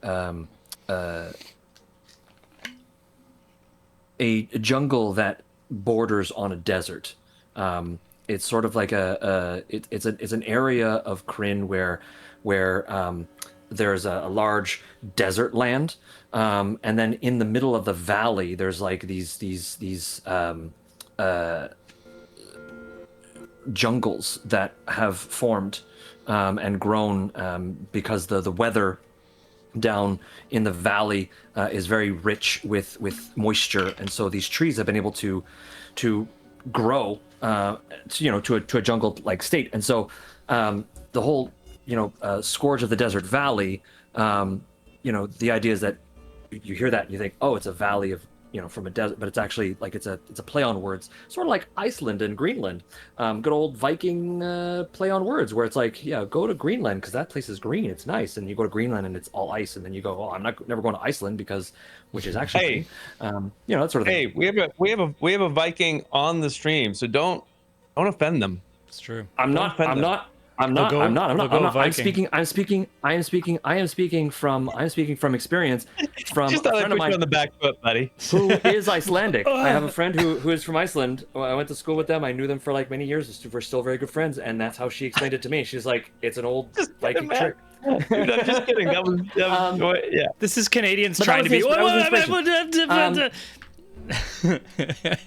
So I think the only reason I'm asking, Eric, is because Harold and Fiona were for a time infamous as criminals, but only in Zakar, Gotcha. in Thoradin. So if the Elefante has never been there, I don't think you would recognize Fiona as a mortal. Otherwise, they were just armors. Yeah. Like they kind of both got too old for that shit and hired as far away from that life as they could. Cool. Yeah, and Andolus would have stayed and basically just defended his territory, his land, especially with Kryn the way things are and stuff. Yeah, so yeah. And then in terms of the Echo Knight stuff, like I'm sure you've heard of it, so probably once Harold starts using the feature, you can play as if you know how it works, because I know that you know how it works, but I don't think you'd be tipped off early. Is that fair? Yeah, no, that makes sense. Yeah, I mean, I definitely want to play it. I definitely want to play it as suddenly she appears out of the wall, and Andolus is definitely taken aback and just like, what the shit, preparing like glaive at the ready and just waiting to see what's happening as he backs off. Sweet. And then Harold's going to get his first turn. Yeah, so with my first turn, I'm going to use Hexblade's Curse as a bonus action. Nice. Against the Elefante. Sweet. This is not Hex. Often confused. This is a feature. As a result, I gain a bonus to damage rolls against the cursed target. It equals my proficiency bonus. Any attack roll I make against the cursed target is a critical hit on a roll of 19 or 20. And if the cursed target dies, I regain hit points equal to my warlock level plus my charisma modifier a minimum of 1 hit point. Additionally, I can use my reaction on a d6, and on a 4 or higher, any attack you've hit me with misses me. That's the 10th level Hexblade feature. Damn. Also reminding you, the small man down the lane from you looks like he's like a moving statue. This whole situation is really fucking weird. Super fucking weird. Which is probably what's going through your mind as he raises a hand holding a sickle outwards and fires 3 bolts of force at you. Amazing. Cool. Roll those damages. And we will, after every turn, we'll come back to our party sneaking through the city. Oh. 20, 11, 14. Amazing. So the 20, well, 1 second. I always forget that Foundry has the wrong information because Foundry messed up in a really weird way. What is my AC again? And now my computer is acting slow. 1 second. It's coming. Well, the 20 does not hit. That would be the closest. Wow. So, describe what it looks like as these would like what would otherwise hit, or maybe they do but they don't do damage, right? Like AC can be described in both ways. Yeah. Of course, yeah. So you see Andolus like completely distracted for a moment, staring at Fiona, waiting to see what happens. Hears the firing, turns to face you, and as he turns to face you, doesn't move, but the bolts either whiz by or hit. But as they come to hit, you recognize a similar sort of tendrily type black tendrils escaping wispy like smoke out of his armor and seemingly deflect or form a shield in front of your attacks, essentially stopping them from hitting. And at this point now, Andolus's black eyes are just fixated on you as he just slowly rotates his large form and frame and just squares off with you. Love it. Okay. I am going to move here. I can no longer see where that is. And end my turn. Cool. I can no longer see where that is, Koi. For some Did he reason. move around the corner from you, or? Yes. Yeah. Yes, I see that he's moved around the corner. I think at the moment the map is just glitching for me. So I vaguely remember where I'm supposed to be. Amazing. You're for some reason your map isn't working? Yeah, but my computer is also doing some really weird things at the moment, so I think it's probably taxed with all the things that I have open on it at the moment. No big deal. Well, luckily, we are moving away back to our party who's chatting, so I'm going to give you an opportunity to do a little tech support in the background. The party, you are moving away from crashing behind you as this Balgura is just devastating all the zombies it can find. I'm going to roll with disadvantage. It does not break its bonds of service to the mortal that summoned it. And other than that, like, there are people are trying to get out of the streets. They're shuttering their doors. People are like cowering in place. So the streets are pretty empty, and you've all done quite well in your stealth rolls. So unless you're looking to be identified, you can move through the streets pretty much unimpeded. You have yet to hear what's going on with Harold, because nothing has gotten too loud over there. What are you guys doing as you travel through Kalaman? I guess Rembrandt is, kind of looking around. He hears the occasional explosion and kind of is a little bit skittish. kind of says to the hulking rock in front of him, are you sure your friend's going to be all right?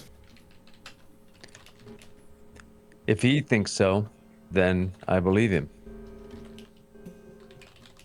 Seems like you've known each other a long time. It's not about the time. It's about what we've been through. I understand. Well, we've been through changes, you.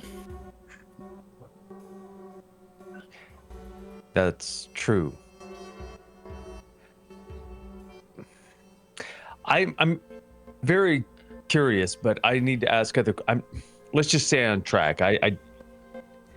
Do you know where we're going? You seem to be a little hesitant. Are you hesitant because there's so much going around right now? Like all the, we need to move forward the way with immediacy. I thought. That's why I left Harold. Yes. I know. Okay. I apologize. My mind is with my people. I'm concerned for their safety, and seeing that thing crash through the walls, I worry about collateral damage, but I'm sure it's fine. I'm sure it's not an issue. Let's just keep moving towards our objective. Is there anything I can do to settle your discontent? I wish. I know this sounds strange, but with so many of us, I wish there were more to help these people and usher them to safety. That's why I haven't been able to get to the control room up to this point. I've been helping them and making sure they're all right, and I feel I'm abandoning one good for one greater one, and it's just difficult. It's difficult. I understand. Well, let's get this one over with fast so you can get back to your people. The only people I have are the people that I am with. Are you close with them? Yeah. Well, then that's all Nothing like me exists anywhere else, so they've taken me in.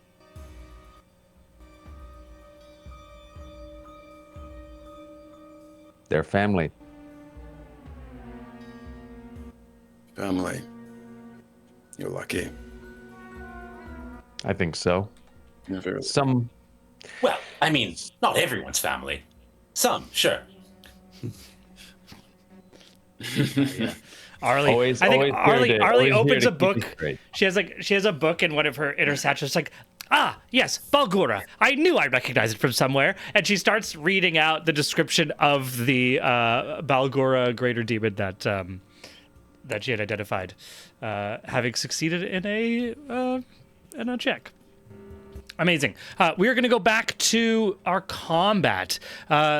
And Dolus's turn. Do you need any assistance with the virtual tabletop? At the moment, Foundry is just not loading on my computer. It's saying that the world is too large to load at this time. So not a big deal. I can. And that's some existential nonsense right there. I mean, that could be the gameplay, but that could just be like a definition of where we all sit right now. The world's too The big, world is bro. just too big for us to load right now, brother. It's just saying. It's saying downloading world data. Please wait. Your world seems to take a while to load. Refer to this guide for troubleshooting possible issues. Whatever. No big deal. We'll let it do its thing. I have my character sheet here. I can roll. If you watch the using stream, my- I do have our combat view on the screen, so you can see. Oh, amazing. I do have it on the relative stream. Relationships. I do have it on there. Thank you. Yes, that is that is actually very helpful. Okay, amazing. So, having seen, that's what I remembered happening. Having seen that this exactly occurrence here happening, amazing. So, Andolus is going to,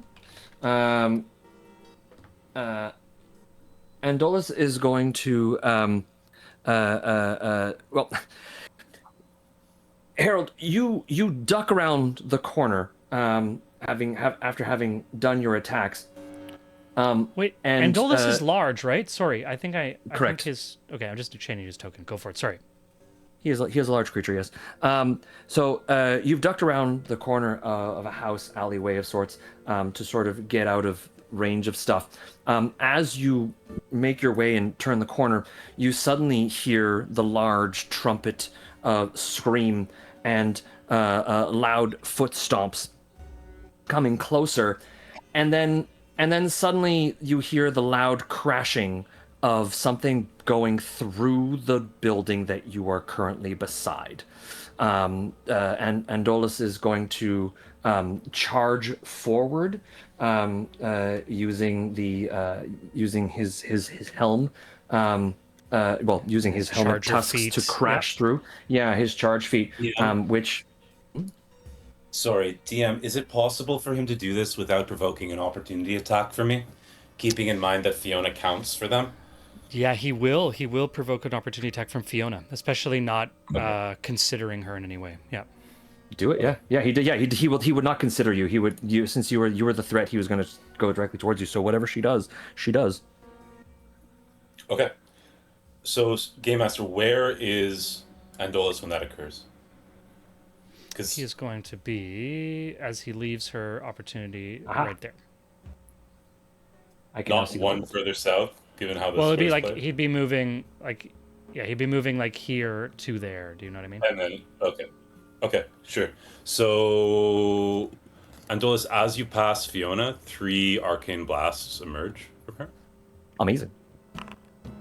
17 misses. A 28 is a 28 a hit? 28 is yes. So two blasts hit. Two blasts come firing through the black smoke tendrily to thing coming out of his armor, exposes and blocks those two. But the last one does strike true through the tendrils and hits him. Okay. Hell yeah. Roll damage on that. And 18 is not crit for. It's a 19 or a 20 because of the hex, right? I think that's fine. Yeah. 16 damage. Amazing. Oh yeah, 16. Force, right? Force damage. Yeah, Amazing. Okay, and now resolve the charge effect. Amazing. So how close do I get to? How much did I move so far at this point? I need to clear movement histories. So you have 30 feet brings you to here, Amazing. which is He's actually going not to- close enough to. So you would need to use like a dash action to. No, of actually course, enter of course, his of course. space. I will continue. I will continue the dash action because I am hitting. Because I am hitting a target. Because I'm hitting a wall. If it is medium, wooden, or fragile, I just break right through it. It shatters. Yep, But if I hit that's what solid happens. objects, so if they are like stone walls and stuff like that, then I do have to. Then I do normal rule. We do normal rules for damaging objects, and so I do have to like. I'm gonna try to roll a muscle luck through them, I guess. check. I'm gonna roll a luck check. So I'm gonna say this is high is stone, low is wood. Okay. 6, so it's all wood and weaker, so you can just burst right through it. Amazing. Yeah. So you, Harold, you suddenly see just coming through the wall, charging right for you. Oh, you're right there. You're right next to the wall, actually. Just crashing through the wall. Sorry, I saw the turn counter at the top. I thought that was Harold's token. I didn't realize he was right. So He's right the there. wall suddenly the wall suddenly splinters beside you as the Loxodon crashes through and hits you with his head and tusks. I need to roll an AC and try to. I can either roll strength or dexterity, which I think I will roll strength. And I must match or defeat your. It's against your AC is essentially what I'm doing here. Where's my character sheet? There it is. Let's do a strength. Strength. There we go. Strength. There it is. Strength. Normal. That is a 8. Ooh, God, no, that would be. So because I don't match your AC or higher, then I basically either miss you or I hit you and nothing happens. Oh, okay. I love. What does this look like, Harold? You see him. You fire 3 shots. They don't hit. You get around the corner.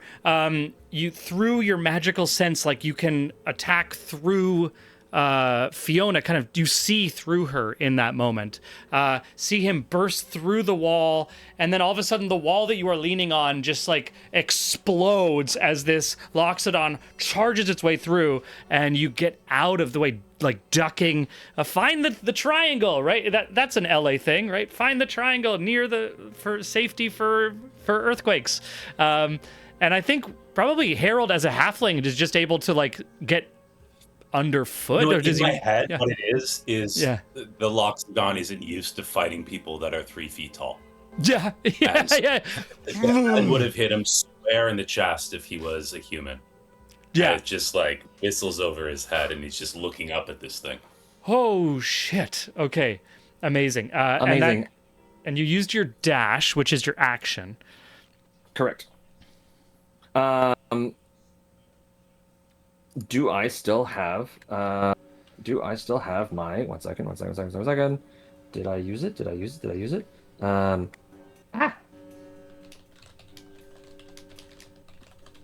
I did use my second wind. I used it.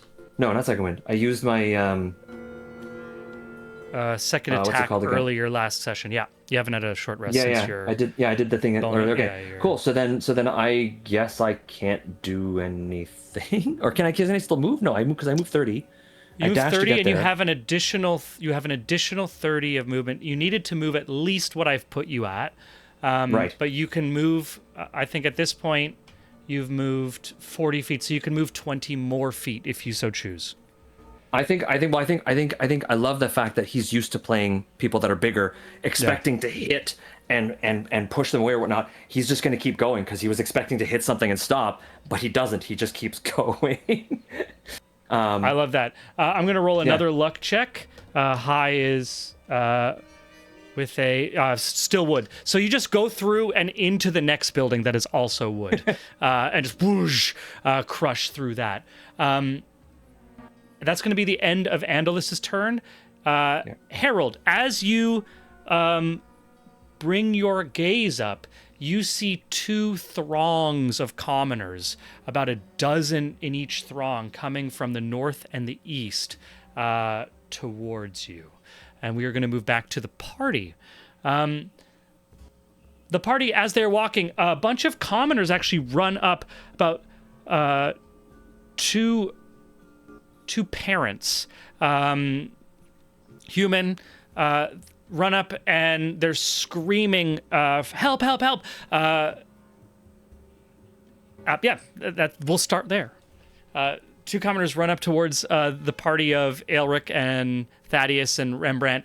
They run screaming, help, help, help. They recognize Arlie's clothes, as she is like the most, probably the least intimidating and the most official looking of all of you. You have a homeless man, you have a scary dragon warrior guy, you have like a nondescript kind of like human mage. Mages are never really trusted to begin with. And then you have Arlie, resplendent in her half plate, with the markings of Solamnia and the candle wicks because she's a noble, and the tower of the clerics. She just has like all of her regalia on. They rush up to her.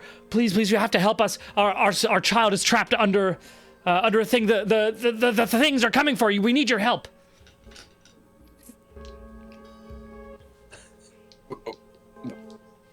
We have to help them. Yes, we do. We have to help them.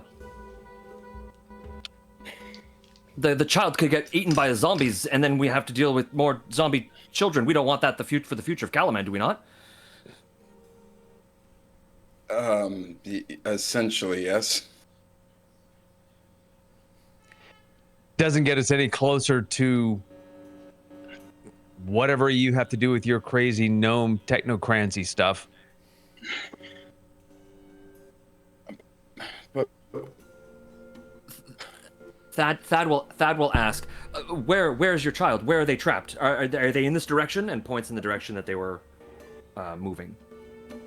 Yeah, they're frantically. I'm gonna give me a persuasion check. Easy. Oh, sorry, 1 second. I clicked the wrong thing. DC 13.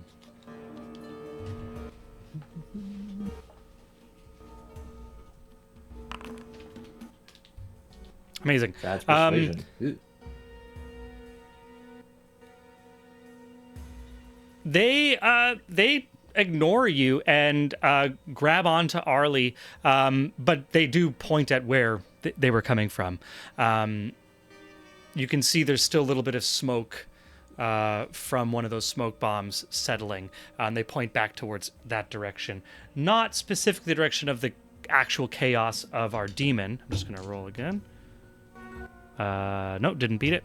So the demon is still under control. What does Arlie do? Arlie says, "Well, we must go. We must go. We must go. Elric, we must go. Come on, we must go." And Elric will turn to Rembrandt and say, "I will go. Arlie will go. The rest of you continue down to wherever it is you need to go. If it's so important, and don't forget there's a dragon just waiting to come in here." You're absolutely right, big guy. Sir Rembrandt, sir, person, lord, person, we have to keep going. So Elric and Arlie are off. So we Cool. split the party into thrace, right? And so now Rembrandt. So it's now Rembrandt, Thad, and the Arlie and Elric. Well, but Rembrandt and Thad also have the whatchamajiggers, the Knights of Solamnia. No, those soldiers, construct. those went off ahead. Those are going in a different direction. They're going to save Whitehead. I missed that part. Okay, so all right. So there were, so Amazing. now we're in 3 separate avenues of attack. Splitting 3 separate avenues of attack. Well, and hang as... on. I'm a little concerned. I'm a little concerned here. It's just me and this guy. Well, you're gonna have to run to catch up because Arlie and Elric are running. So you can come follow us. But the decision was made, and we're running. I'm going to say with that, we need a break because we normally have our break scheduled at around 9. So we're going to take a break. We will be back for 9:30 for our viewers and let our party have a little table talk to be able to be like, what the hell's going on? We'll be back. Thank you so much. Yeah, we'll be back. Well, I said it right. We'll be back. We'll be back.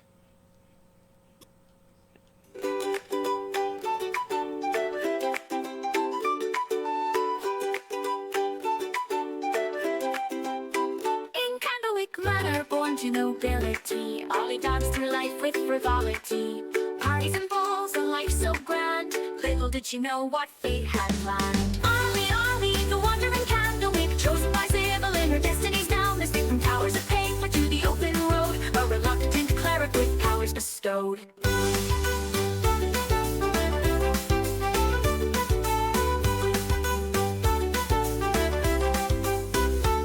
From luxury, thrust into robes, surrounded by tomes and dusty old globes. But Ollie's mind, sharp as a tack, mastered the legalese others did lack. Contracts and bylaws, she knew them all. Her litigious prowess made bureaucrats fall. In mazes of paperwork, she find a way to bend the rules and save the day. A holy symbol in a divine dream. Not all in the tower is as it may seem. A true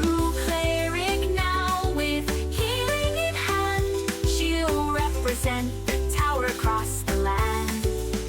But Ollie sees more than meets the eye.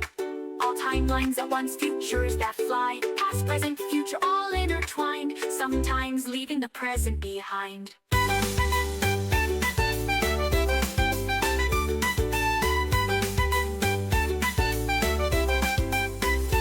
Ollie sees more than meets the eye.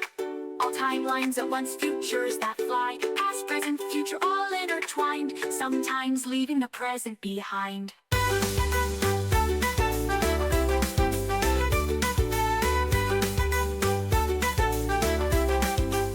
Library cat,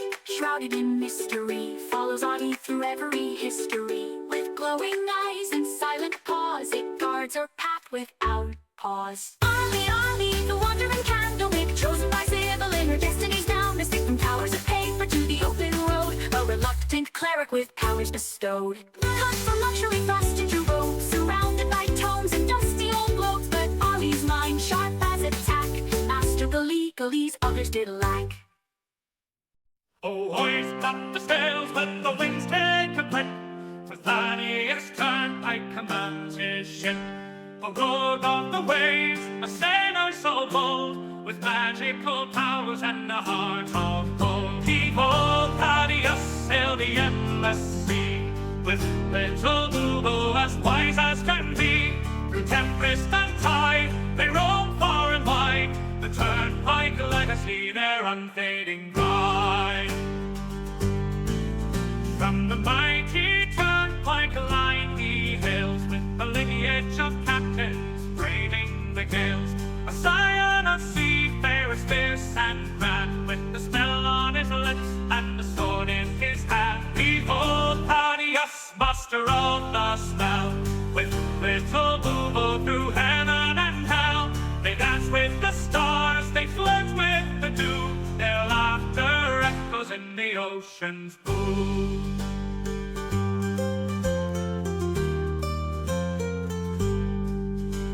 And now for his mate, little Boobo's his name.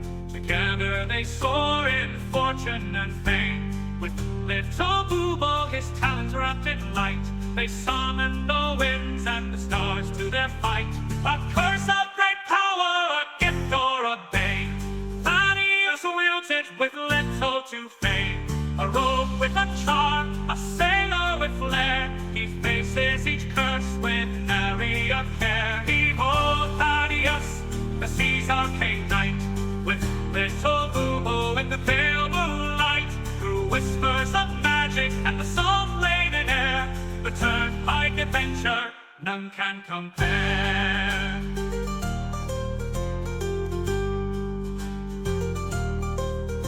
So sing of the Turnpike, the legend, the tale, of Thaddeus and Boobo setting sail. For where the map ends, their journey's just start. The sea's in their blood, magic in their heart.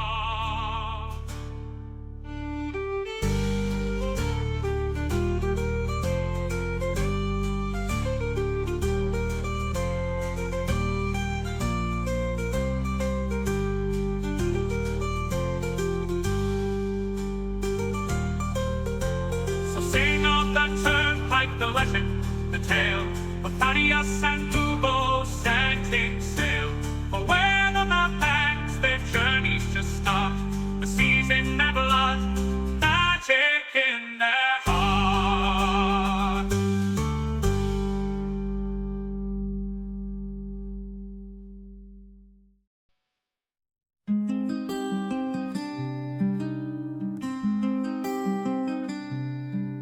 In Solania's fields a halfling stood tall, sea grey eyes, a fighter's call. With Fiona's love and Angus' smile, his world was bright for a little while. Oh, Harold Grey with list in hand, a promise made, a journey planned. Each task he'll mark, each dream fulfill. For those he's lost, his heart beats still.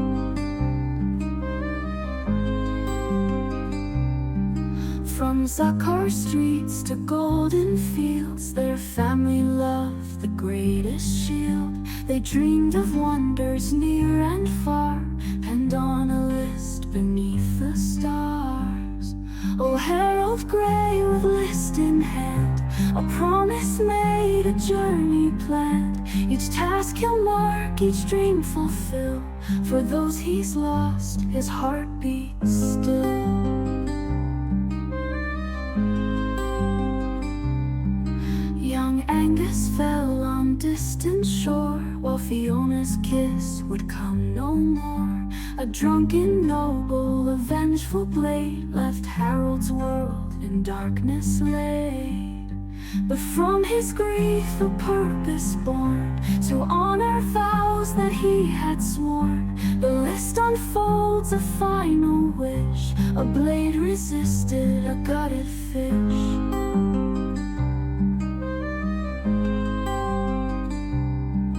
Now Harold roams through joy and strife, to live for three in one short life. From mountains high to oceans deep, this solemn pledge he vowed to keep. With bolder hat and iron will, he faces each task with hard-won skill. For every deed he sees it through, he feels their love forever true. And when the final task is done, when every battle's lost and won, he'll close his eyes, his duty clear, knowing his loved ones drawing near. In afterlife they'll meet again, their love eternal, free from pain. The list complete, their dreams fulfilled, a promise kept, a future will. Oh, Harold Gray, your journey's long, but in your heart they're never gone. With every dream that you fulfill, Fiona and Angus are with you still.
with frivolity. Parties and balls, a life so grand. Little did she know what fate had planned. Arlie, Arlie, the wandering candlewick, chosen by Sybil in her destiny's down. This from towers of paper to the open road, a reluctant cleric with powers bestowed.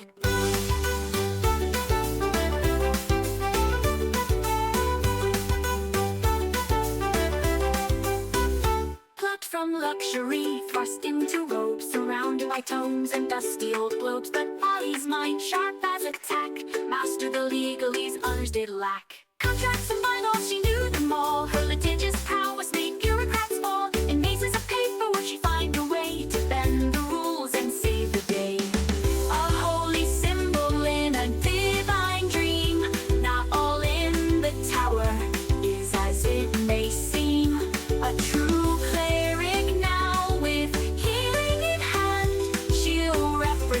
the tower across the land.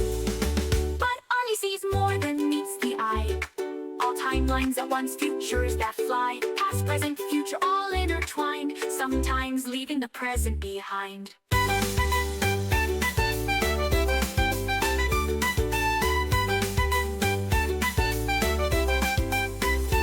Arlie sees more than meets the eye. All timelines at once, futures that fly. Past, present, future, all intertwined. Sometimes leaving the present behind.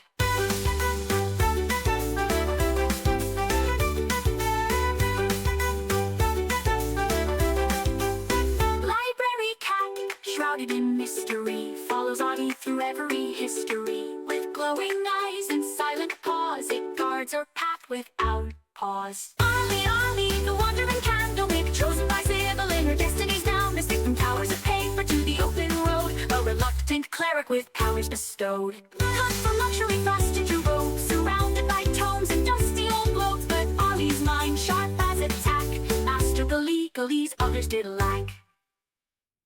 Oh, hoist up the sails, let the winds take a clip. For Thaddeus Turnpike commands his ship. For road on the waves, a sailor so bold, with magical powers and a heart of gold. Behold, Thaddeus sailed the endless sea, with little Boobo as wise as can be. Through tempest and tide, they roam far and wide, the Turnpike legacy, their unfading pride. From the mighty Turnpike line he hails, with the lineage of captains braving the gales. A scion of seafarers fierce and grand, with the smell on his lips and the sword in his hand. Behold, Thaddeus, master of the smell, with little Boobo through heaven and hell. They dance with the stars, they flirt with the dew, their laughter echoes in the ocean's blue.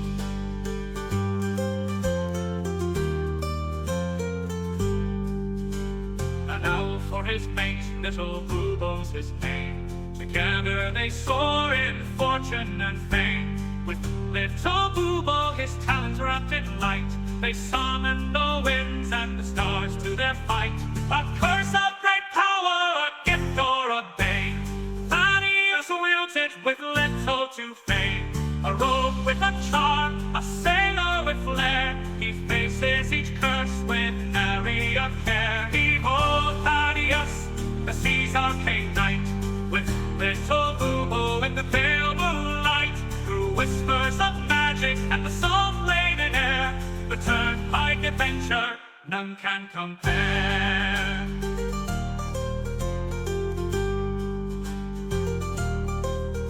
So sing of the Turnpike, the legend, the tale, of Thaddeus and Boobo setting sail. For where the map ends, their journeys just start. The seas in their blood, magic in their heart.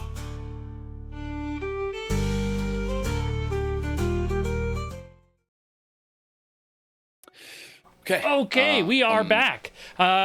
Rembrandt, we left you in a moment of indecision. What do you decide to do as Arlie and Aelric rush off with the commoners to help their innocent child that needs help? I'm going to I'm going to send a. How far away are they? How far away are they at this point?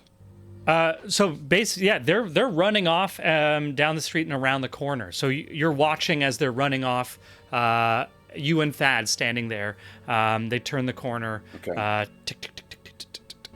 And you're just okay. You're gonna let them. You're gonna let them rush off. Is that right? I'm going to just send. I'm going to try and communicate telepathically with. Arlie? Ehrlich? Is that how you say it? Elric. Arlie, yeah. Aelric. Yeah, Aelric.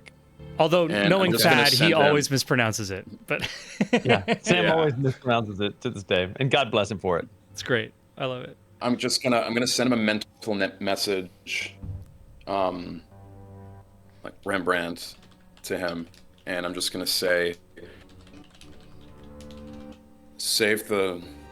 help those people, but as soon as you can, come find me. If you have to split up, split up, and I'm gonna communicate to him the direction of the control room. Cool. Are there any Can rolls Aelric required respond to for? this? Yeah. How does Yeah. your telepathy? It's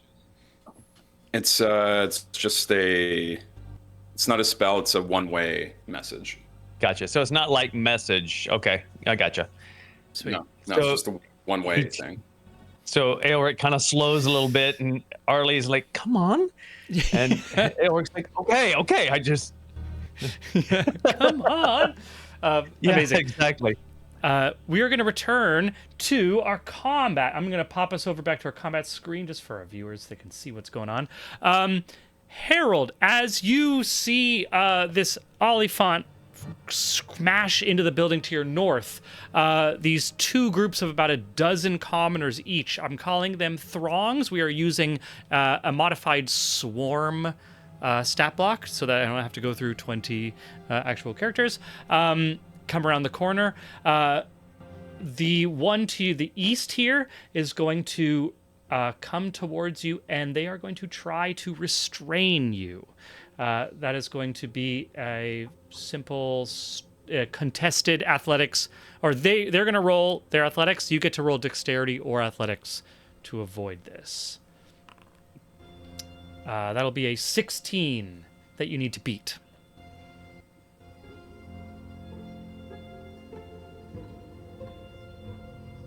Mm-hmm. Mm-hmm. I don't beat it. Okay. Do you have athletics or acrobatics, I should say? Because acrobatics would add to that ability. I would have rolled at 15. Okay, so still. This horde of these 12 commoners come grab, hold you down. Their faces looking creepily blank. Blank faces as they restrain you. That is going to be that first group. The second group is going to come, and they're going to try to. Hey, Harold, you have an advantage. Hey, god. Vikavar gave you advantage. Amazing.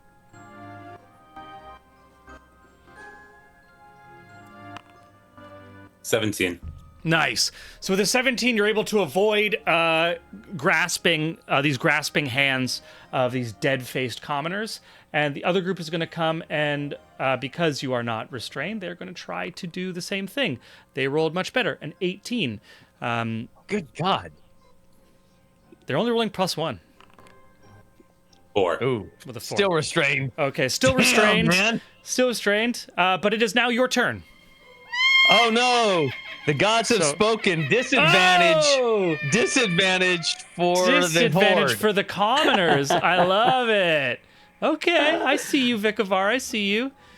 They rolled a nat 20 on the second one, so the original Oh roll my stands. God. The original roll stands. Amazing. Thank you, Well Vikavar. played, Vikavar. Well played.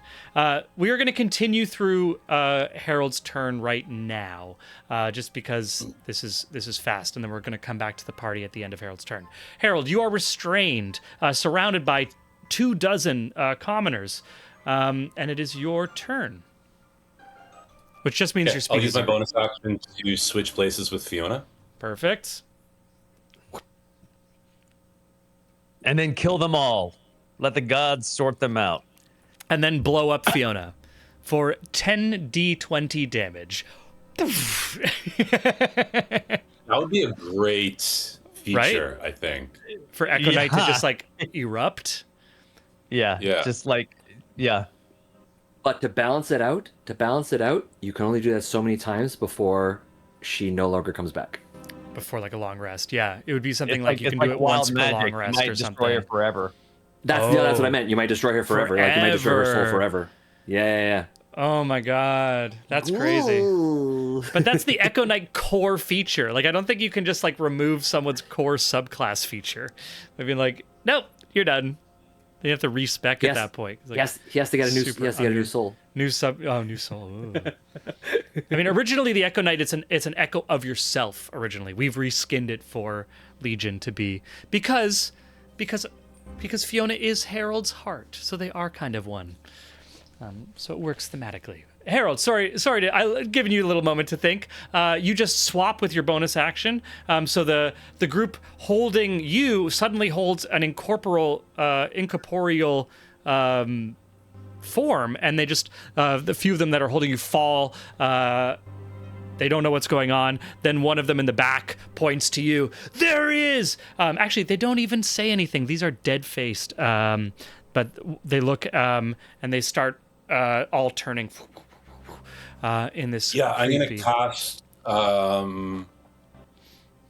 synaptic static centered at a point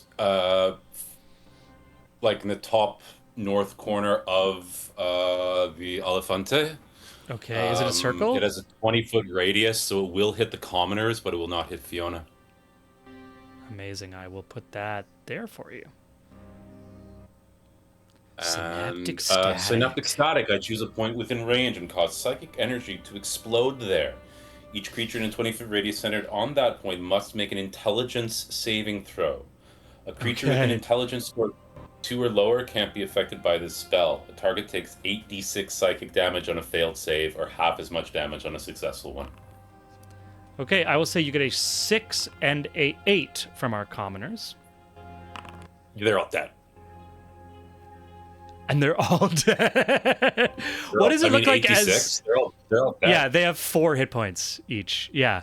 What does it look like as their heads... What does it look like when as you... The lights 24 just go off. They fall down. There is no sound.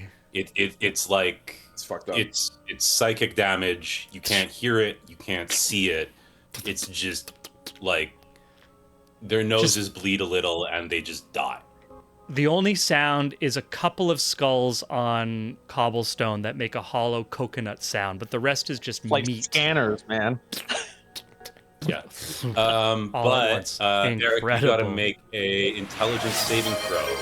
Oh, I believe the gods have just spoken. Oh no! Playing the system, I see. Well played, sir. This is why we have I highly doubt I'm gonna get it. No, I still don't get it. Still don't get it. All right, sorry. I mean, you I'm said, gonna you s- said how much? I'm going to leave the tokens on the map just because they are now difficult terrain, because these are 24 bodies. Am I rolling the damage or are you So rolling the I'm damage? going to roll for damage. It's 86. 24 damage. Yeah. Jesus. 24 psychic.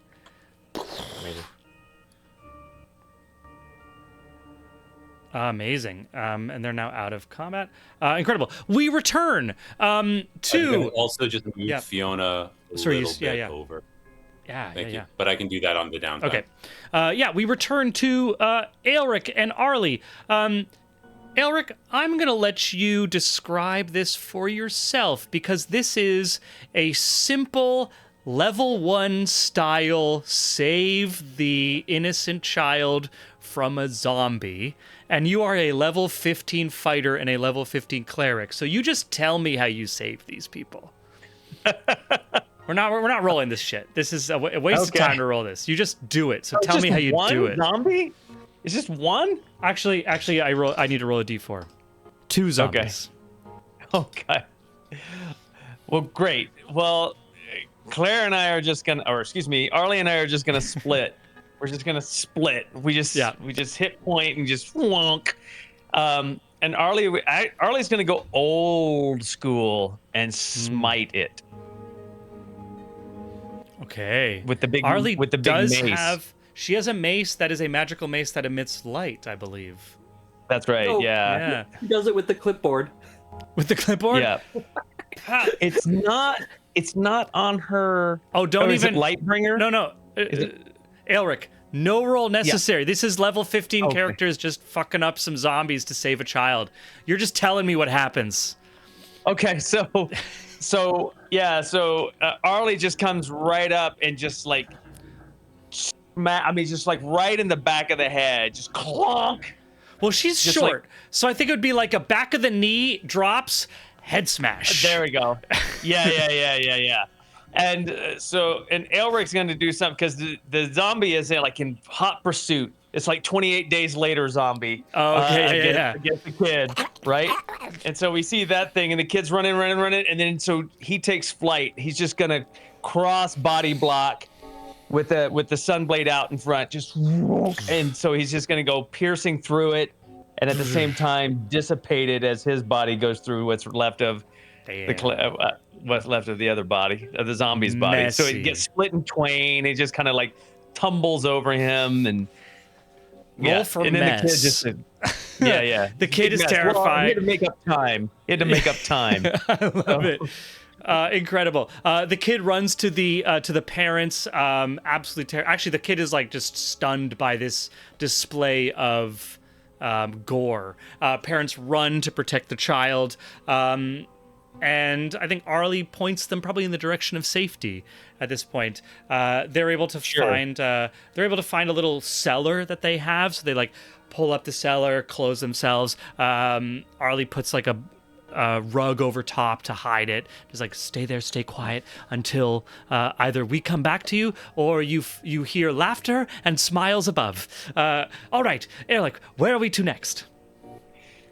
And Elric just thinks and says, "It'd be better just to take you." Oh yes, right, of course. So he Not very. scoops her up and just like, and so Elric just goes wonk and just like takes off airborne. He's gonna like as the crow flies rather than meandering through that crazy street Flight. nonsense. He's as the crow is flying to try to make back up to Rembrandt and Thad. You are gonna catch up to them when we get back to you, but we are gonna return to our combat with Andalus's turn. Yeah, there we go. Not to I just don't want to confuse chat. I just want to make sure chat knows that this is Andalus's word. Andalus is going to walk out of the house that is slowly crumbling around him as he just sort of like shrugs off pieces of tinder that have fallen. He sees that the ghost is close to him now, that the thralls are down, his head is a splitting headache, and he sees that Harold has once again defied his distance. One more thing, just FYI, sorry to for 1 minute, so the next 10 turns, you have minus 1d6 from all attack rolls and ability checks as a result of synaptic success. Is that a global? Is it like a global one roll, or does he roll it every single time that he rolls it? Did you know what I mean? Does he? Every single time. Yeah, like the opposite of it's like the opposite Like of the bless. opposite of a or bless. a Like a bane, hex, yeah. but it's d6. Yeah. Sweet, sick. Amazing. Yeah, the head ringing. Okay. All right. Well, I mean, he's still going to attempt to. He plants his with great strength, plants his glaive into the ground, and then with really quick hands, faster than you'd think a Loxodon can move. Suddenly, just out of nowhere, his hands come down to his waist and just goes out 1, 2, and 3, and 3 3 darts go flying in your direction. Okay. Let's fire off these darts. Where is my firing action? Inventory, spells, details, effects. Be an Where do I find inventory. these things again? Thank you, inventory. Thank you. I was just like, where do I find this again? Thank you, inventory. Here we go. Dart number 1, normal. Dart number 2, normal. Dart number 3, normal. And then, of course, I will roll a d6 to. I'll roll d6 for each of these here. So the first one. So was, the one you rolled a 24 for will definitely hit. The 16 misses. So just roll 1d6 and subtract it from your 20 roll. Sweet. Gotcha. 1d6, go. 3. So the 24 becomes a 21. No, the 20 No, becomes a 20 17. becomes 17, and that hits Harold. Oh. Less, So 2 hits. There is soft cover in the ruins of all this building. Sorry, you said the 20 becomes a. So yeah, because the 24 automatically hits, the 16 automatically misses, the 20 gets Gotcha. reduced by 3 to 17, which still hits, so 2 hits. Gotcha. Oh, Unless I gotcha. have partial cover given the ruins and the line of sight, but that's for the DM to roll. That is a good the- question, DM. Yeah, the partial cover it would affect the target, not the attacker, in terms of how it works. Oh, okay. Does that just increase my AC? Yeah, if you have it. Then But at the moment then you're do in I? the open. At the moment you're in the open, so Okay. you don't have. okay, cool. Okay, so But I'll 2, roll 2 damage rolls. 2d10 plus 8. Plus 8. Oh. Well, it's 1d10 plus 8, so I'm just gonna roll 2d10s plus 16. 16. Yep. That way it just rolls it off all in one. Similar to how 24 points of damage is just. Oh, thank you, Vikavar. So, 24 damage. 2 things. I'm resistant. Amazing. What kind of damage is it? It's physical damage, right? The Piercing. darts is piercing, correct? So it's 24 reduced to 12. Yeah, done. But there's 2 attacks, right? Yep. Correct. Right. So I get to take a reaction to still get further. So what did each one? They rolled identical, They so both- it's 12 and they so it's both rolled 12 and a 4. 12 or 6 and 6. Yeah. Okay. So I have to take 6. And on the other one, I get to roll a d6, and on a 4 or higher, you miss me because you're still cursed with the Hexblade's curse. The Hexblade curse. Yeah, fuck.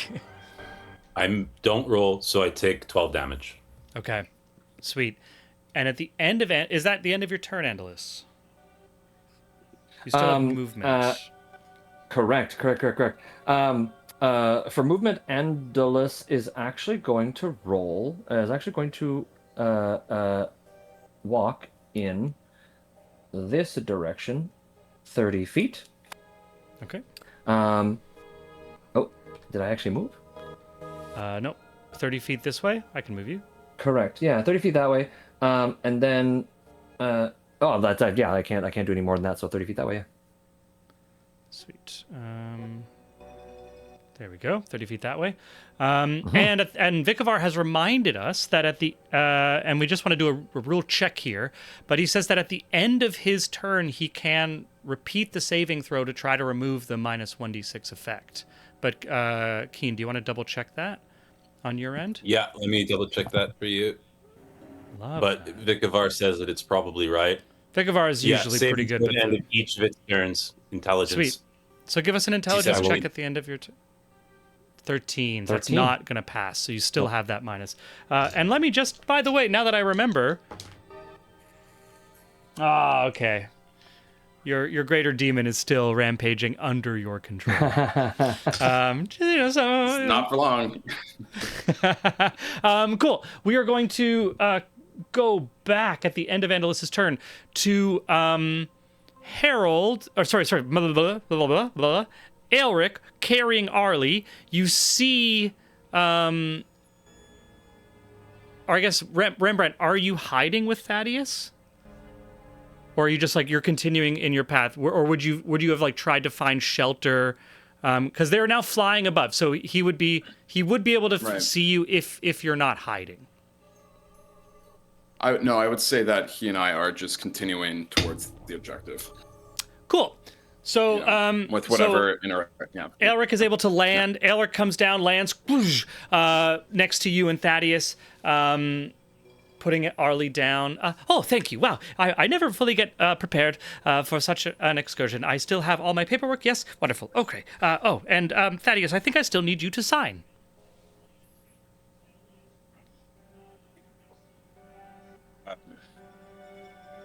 Actually, I signed earlier when you asked me before we split the party. Right. Into, Oh, yes. No, it's Harold. Yes, Harold, I need to sign. But I'm sure yes, he'll- my signature is already there. Actually, yes. great. If you recall. Well, onwards we go then, I suppose. Yes, let's go. Agreed. Cool. You continue towards. At this point, are you going to keep moving at your current pace? Speed up, slow down, or any change speed up. of direction? Elric is kind of dependent on Rembrandt, so he's just falling into whatever tempo Rembrandt chooses. I think we should probably Yeah, speed let's- up. I think it'd probably benefit us. Sneaking around is not doing us enough help here. I think we need to rush to get Here's to. a little DM thing. Yeah. Thad has Long Strider. I think if he upcasts it, he can affect more targets. Is that something Oh. that Thad might want to do? I don't think he's ever done that before. He only uses it on himself normally. Yeah. But he me technically, double-check. if he wants to.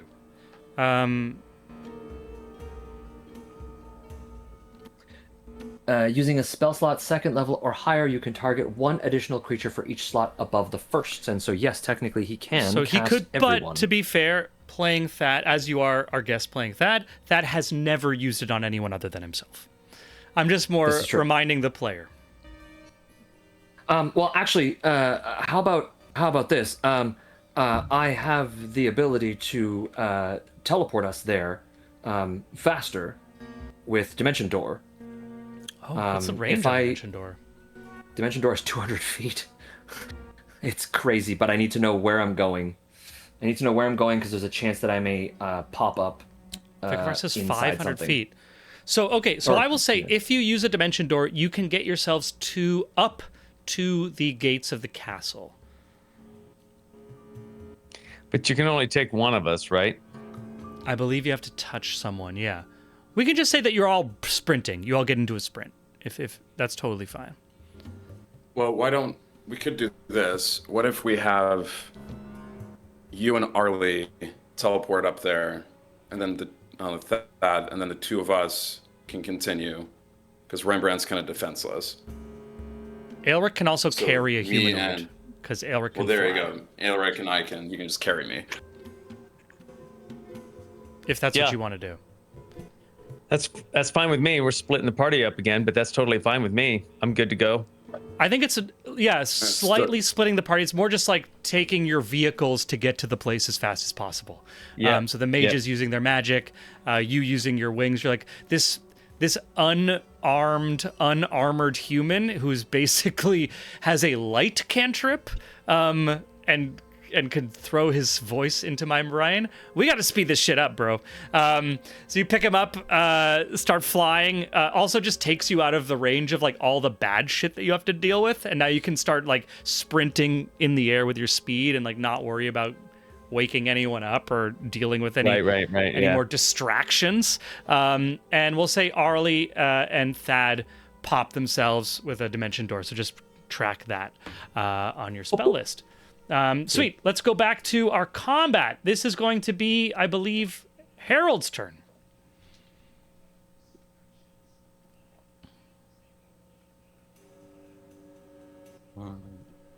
Those bodies, by the Sorry. way, I just left them there because they're difficult terrain, because they're 24 bodies that are just on the ground.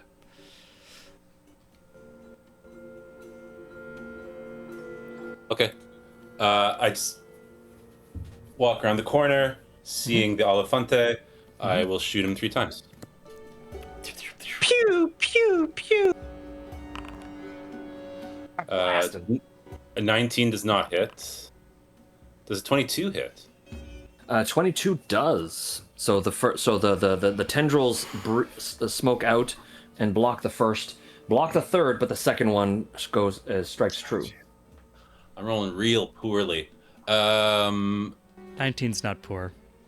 I was gonna say, Well, yikes. It's really good I- AC. I have plus 10. So Plus 10. So you're actually it's- rolling. Yeah, you're rolling 9 on the dice actually. So when you I'm look at it below that the way. 50th percentile on the majority of these.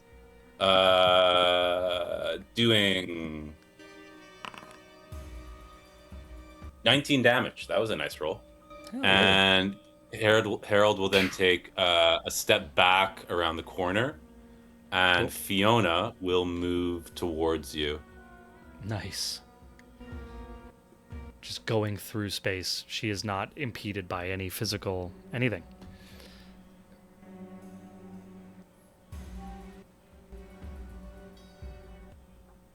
Amazing. That's going to be the end. Because that was so fast, I'm just going to pop over to Andolis as the party. At this point, my understanding is the party is like rushing to the control room. So I'm just going to stay with our combat for a little bit. That's fair. Amazing. Andolis is going to charge forward his 30 feet, so he's going to move 30 feet to there. Oh right, but there's how does running through the people work again? They are difficult The body. terrain, which means every 5 feet costs 10 feet of movement. Because they're difficult terrain. I Unless you have something that allows you to move through difficult terrain specifically.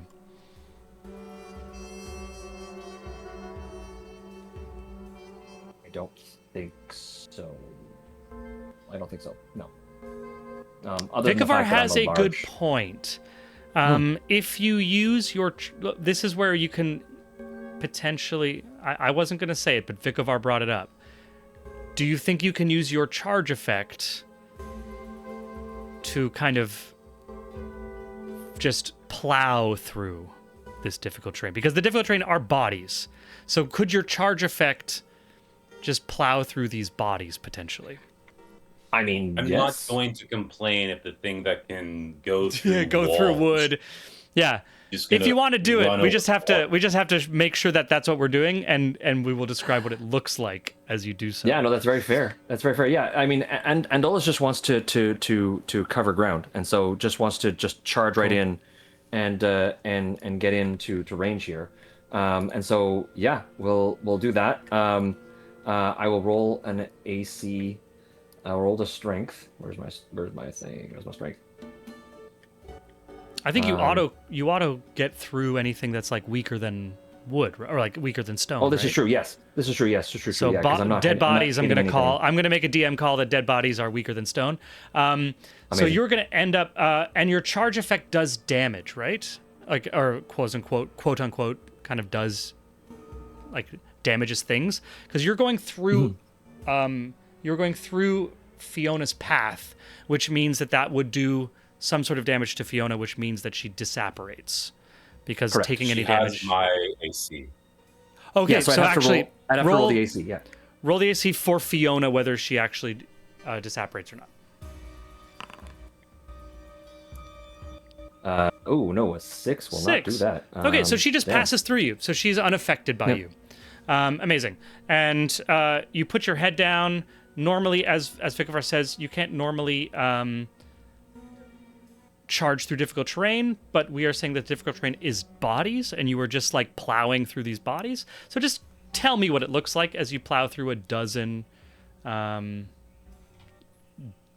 brain dead commoners, ending up at 30 feet right here. Amazing. Well, I mean, the Loxodon just again head down, just charges forward, and much like when you're a child and it's raining and there's like large puddles and you got like these huge galoshes like on your feet and you just start kicking the puddles and just splashes go everywhere. That basically that as Andolus just doesn't care about these dead bodies anymore and just runs through and just splatters everywhere. Amazing. And as you pass Fiona, she goes through you. Like you put your head down, charge through Fiona. She just like literally just goes through you and opportunity attack as you leave her range. Of course. Because Echo Knight is an insane battle control effect. These particular opportunity attacks are going to emerge from Herald, not from Fiona. Cool. A 19 misses, an 18 misses, a 28 I assume hits. Yes.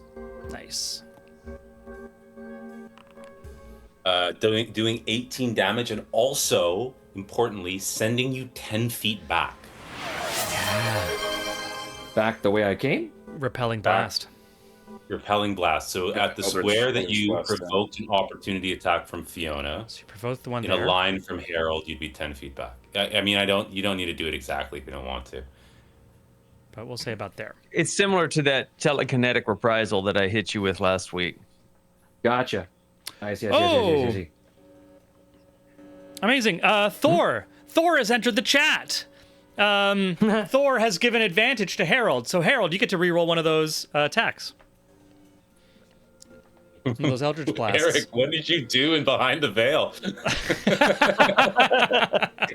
I gave Kevin's character Kieran PTSD and he can't sleep right now. So yeah. So Thor is saying, "Go to sleep, Eric." Go to sleep. Go to sleep. Go to Does sleep. it 22 hit you? It does. It yes, it does. As I'm blasted back, the second another hit goes through. Is that going to be another 10 feet back too? Going to be another 10 feet back as well. Okay. And what's the damage on this second one? 20. Cool. You have 10 feet left of movement. Amazing. I suggest using it to run. How close am I to Fiona? Shit! Oh no! How close am I to Fiona? How close am I to Fiona? You are. Let me see. You are 10. You can feet hit her away. with your 10-foot range. Yeah, 10 feet. Amazing. I'm going to attempt to hit Fiona 3 times with my actions Cool. With because your. I can attack 3 times With what? With with what? my glaive. Cool. With my glaive. With your big old My glaive. has a 10. With a, All right. Yeah, like, Give me 3 attack rolls. He gets blasted. He tries to go through Fiona, gets blasted back, gets extremely angry, and just starts swinging the glaive 3 times to try and hit. Now I do add 23. I do And- add a +5 because of Charger. Oh, Jesus. When using the- 33? When using the dash action, you can use a bonus action to make a melee weapon. Oh, but I didn't use the dash action. Never mind. My apologies. Read that wrong. You do. Read that wrong. You do have to roll 3 separate d6 and minus those off your attack rolls, I believe. Correct. But it doesn't matter. He rolled a critical hit. He's rolling with a 33. The AC is 17. It's Yeah. save the time. And also, all that happens is Fiona disappears.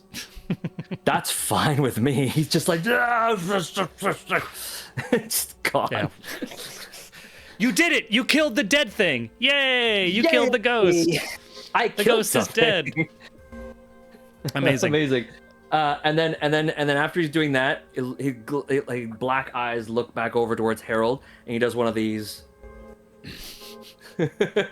as he moves his last 10 feet this way. Okay. Back north, straight north. That brings Harold you is out an of line of sight. unblinking statue. Yeah, unblinking sight. That is so that is out of line of sight. Harold, are you going to choose to remain engaged in combat, or are you going to take this opportunity of being out of line of sight to disengage and change the nature of this encounter? This is an opportunity to make it a bit of a cat and mouse, or to let him go, or you can Where did continue he to move? stay engaged. He moved 10 feet up, so technically out of line of sight at the moment. Right.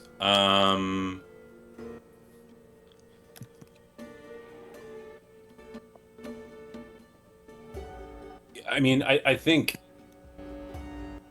Hexblade's Curse, which I'm getting a lot of Oh, and value out of, only Yeah. lasts 1 minute. Yeah. But that's still 10 rounds, right? Yeah, but not if we're out of comp. So I need to press him. How I Cool. feel. cool. Yeah. You're gonna press. So I will keep going. I don't know if you want to go back to the social scene now. That's been Um, 4 rounds. I have 6 more. You have 6 more. And you fail your saving throw, so you're still affected, Andolus. Amazing. I'm going to quickly just return to the social scene as they all land at the gates. These are the famous gates that we remember back in level... Was it 2 or 3? Was it level... some was a single-digit long time ago. levels. Many moons that was- ago. It was Single-digit pre-Duke level. levels. Pre-Duke Aelric... level. Yeah, pre-Duke level.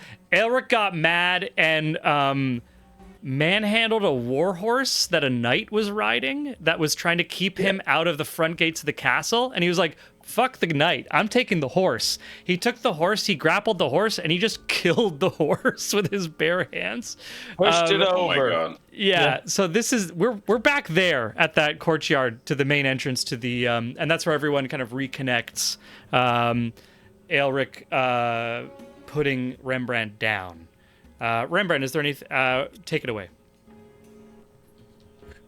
Okay, so the 4 of us are all in front of these gates here. Yeah. Okay. There are some guards out, but the guards recognize you, Rembrandt. They also recognize the heroes of yore. So everyone is recognized. You won't have to fight anyone to get in. Okay. Everyone's recognized. All right. Rembrandt will say, I think the best thing to do is if some of us head inside with me, I can get to the control room, and perhaps we fortify the gates here with 1 or 2 of us. In case something tries to get in. Well, Oh, I'll stay here. You'll stay here. Yeah. Unless you need me to. Actually, I'll go with you. Arlie and Thad can stay up here. Arlene Aelric, said. give me an insight check quickly. It's gonna be DC 6. I'm never gonna make it. You know that, right? Oh, come on, DC 6. I never perceive and I never. You have insight. a banked advantage. You have a banked advantage. This is with advantage. I'm not gonna use it for this. Hey, Okay, 15.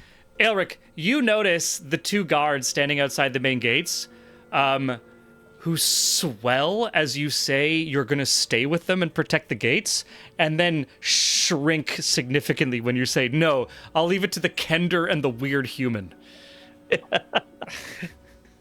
I mean, they're more powerful than me in everything but a fight. Like Oh a no, fist fully. fight. It's just the town guards would much prefer to have you standing with Yeah, them. much prefer to have the Duke. I Yeah. got it. Yeah. So that we'll Cool. split and we'll leave Arlie and Thad there. That'll take a little bit off your plate too, Eric. So you're not having unless something grim comes up, and then I'll Sweet. head downstairs into the Into the control room. technocrancy area of the control room. Sick. Okay, we are going to no, return to that's great. I'll stay here. Arlie and I can handle this, and if I see my sister, this will be great. She'll be like, I'll be able to call her over. Yeah, you do that. She's always a big help. Aelric knows her as a drunk. Amazing. We are going to go back to combat. This is Harold's turn, and then we will go into the control room. We'll do a full round. For fairness. Okay, I'll use a bonus action to summon Fiona. Can you drop the token, please? Boop. And how much range do I have with her? Or you can put her anywhere, Uh, right? Wherever you want, I guess. I know, only within 30 feet of me. Okay. Perfect. Well, no, not move her. Well, yes, move her. She moves. But also Harold moves. Sweet. Give me Harold.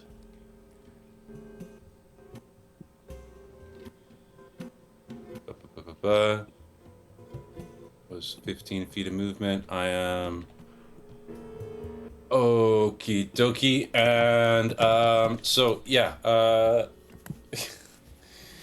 Um.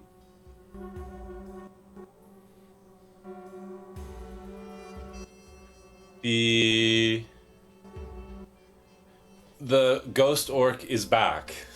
Yeah, yeah. Bloop. And this time the ghost orc is just in her arms, sort of hanging, is carrying two wicked-looking sickles, and will attack. Melee attacks. Is the demon still doing its job? Let me It hasn't made its way back. It's still doing it. Yep. It was given a green light to kill as much as it can. Now, the only problem is there's a very limited number of things it can kill, but it also wasn't told to prevent zombies from being created. So it can definitely, like, allow zombies to form or to make other zombies and then be like, now I can kill them. And it wasn't told not to do destruction. Up at the top of the castle, you were able to look down and see the swath of devastation that this Balgura was wreaking. Probably more than the zombies would have done. Although, definitely also more people are... let's say the property damage will be high. At what range is Fiona attacking me from? Melee. Within 5 feet.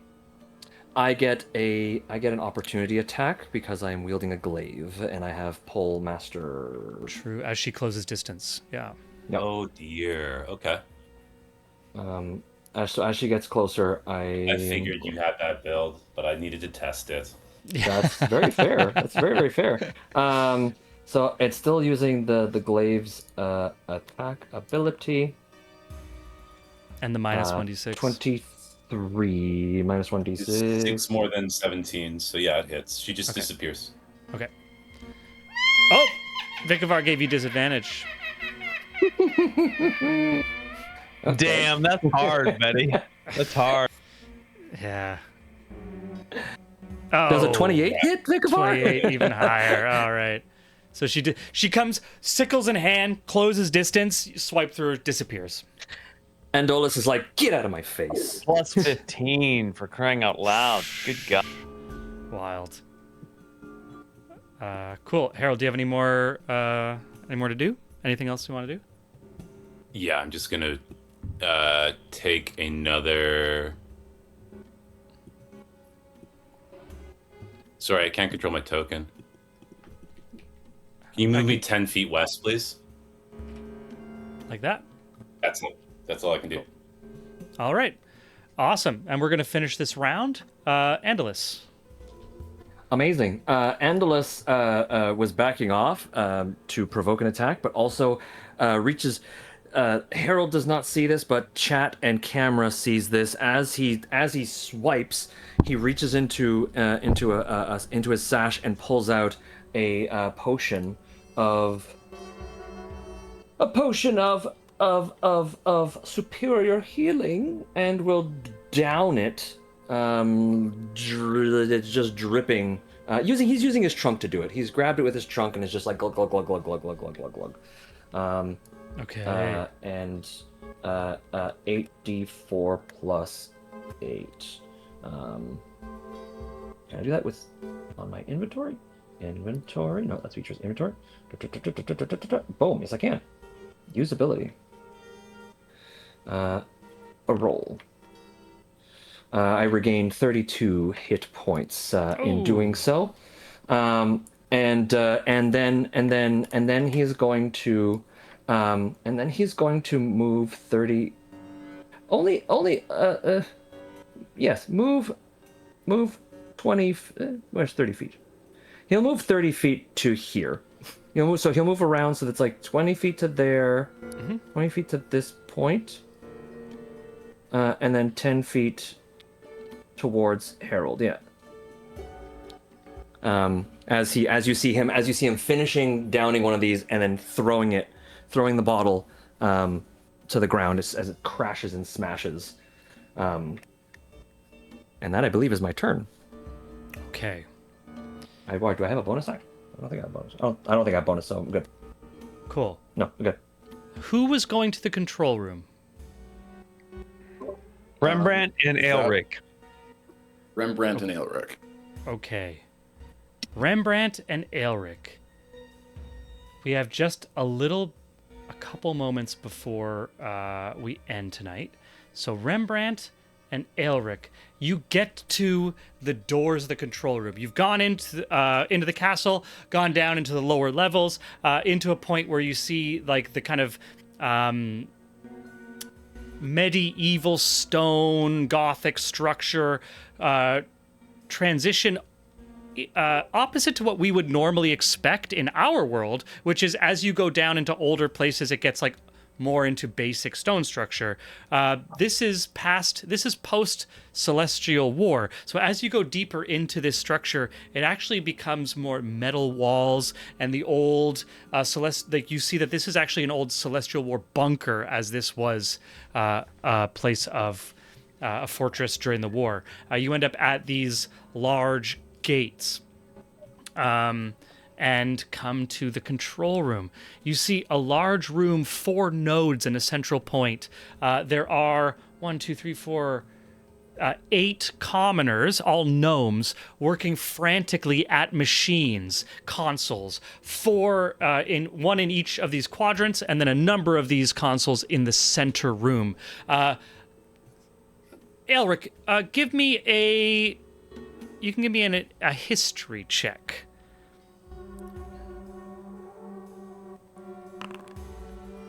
Wow, that was brutal. Wait, I'm going to go ahead and use that advantage. Hey, there we go. There's that advantage we need. It's almost we gotta use it. We gotta use it tonight, right? Yeah, that's right. Oh! 22. I think this is partially almost like the human Elric. Like, you're looking at these machines that you do not recognize, but you start recognizing, okay, that's an input device, that's a display panel, those are some readouts. What you're seeing is the heart of the arcane shield for the city. At least, I mean, the engine or the power structure was far to the north. You actually activated, if you remember in season 1, the power source. But this is where this is where it's controlled from. And you see something is wrong. They're all frantically moving about, trying to fix whatever is going on. They're all moving about. They see Rembrandt coming in with you, and there is a little bit of the first one nearest you turns. Oh, counselor, yes. Oh my God, with the hero of Kalaman and the Duke, we will be fine. Yes, and they pull you in to get help in setting up or recalibrating these computers. But before we end, we are going to return to Thaddeus and Arlie at the main gates. And I would like to ask Chase to tell us what exactly happens there. Oh, shit. Okay. Okay. So at the main gates, we have Thaddeus, the 2 guards, and Arlie. Yeah. Thaddeus is going to take a couple steps back. So the 3 of them are in front of him. And he's going to extend his hands and cast a spell. Do you want me to disclose what the spell is, Koi? Yeah, because this is going to end us for the session. This is going to Sure. leave us on a bit of a cliffhanger for our audience. So he is going to cast Force Cage. And it's going to create a box in front of the gate with the 3 of them, the 2 guards and Arlie, within the box. And it's a black, energetic cube that you can't see out of or see inside of. And The spell does not have a save. It's a very high level spell for the initial casting. And after casting this, Thaddeus is going to turn around, open the gates, walk inside, and shut the gates. And that's where we're going to end our story tonight. I want to thank everyone for watching, everyone for playing. Thanks to our players, Michael Keane, Sean Boyd, our normal player, Eric Fournier as Thaddeus, of course. And thank you so much for Chase Lawless joining us as Rembrandt. I hope you enjoyed watching live in the chat or in some future time and place. Sam, we see you. I hope you're having fun out there. And remember to follow us on Twitch, Instagram, and all that fun stuff. My name's Coy. It's been a pleasure to be your storyteller. Until next week, we got a crazy cliffhanger. Keep rolling them dice. In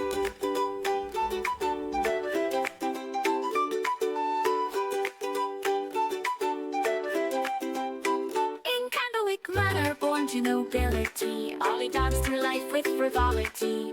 Parties and balls, a life so grand. Little did she know what fate had planned. Ollie, the wandering Candlewick, chosen by Sybil in her destinies down. Escape from towers of paper to the open road, a reluctant cleric with powers bestowed.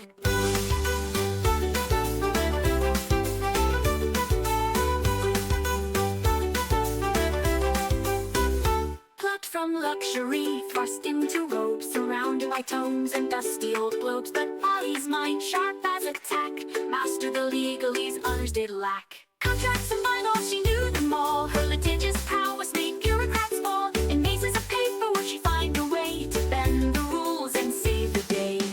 A holy symbol in a divine dream. Not all in the tower is as it may seem. A true cleric now with healing in hand. She'll represent the tower across the land. But Ollie sees more than meets the eye.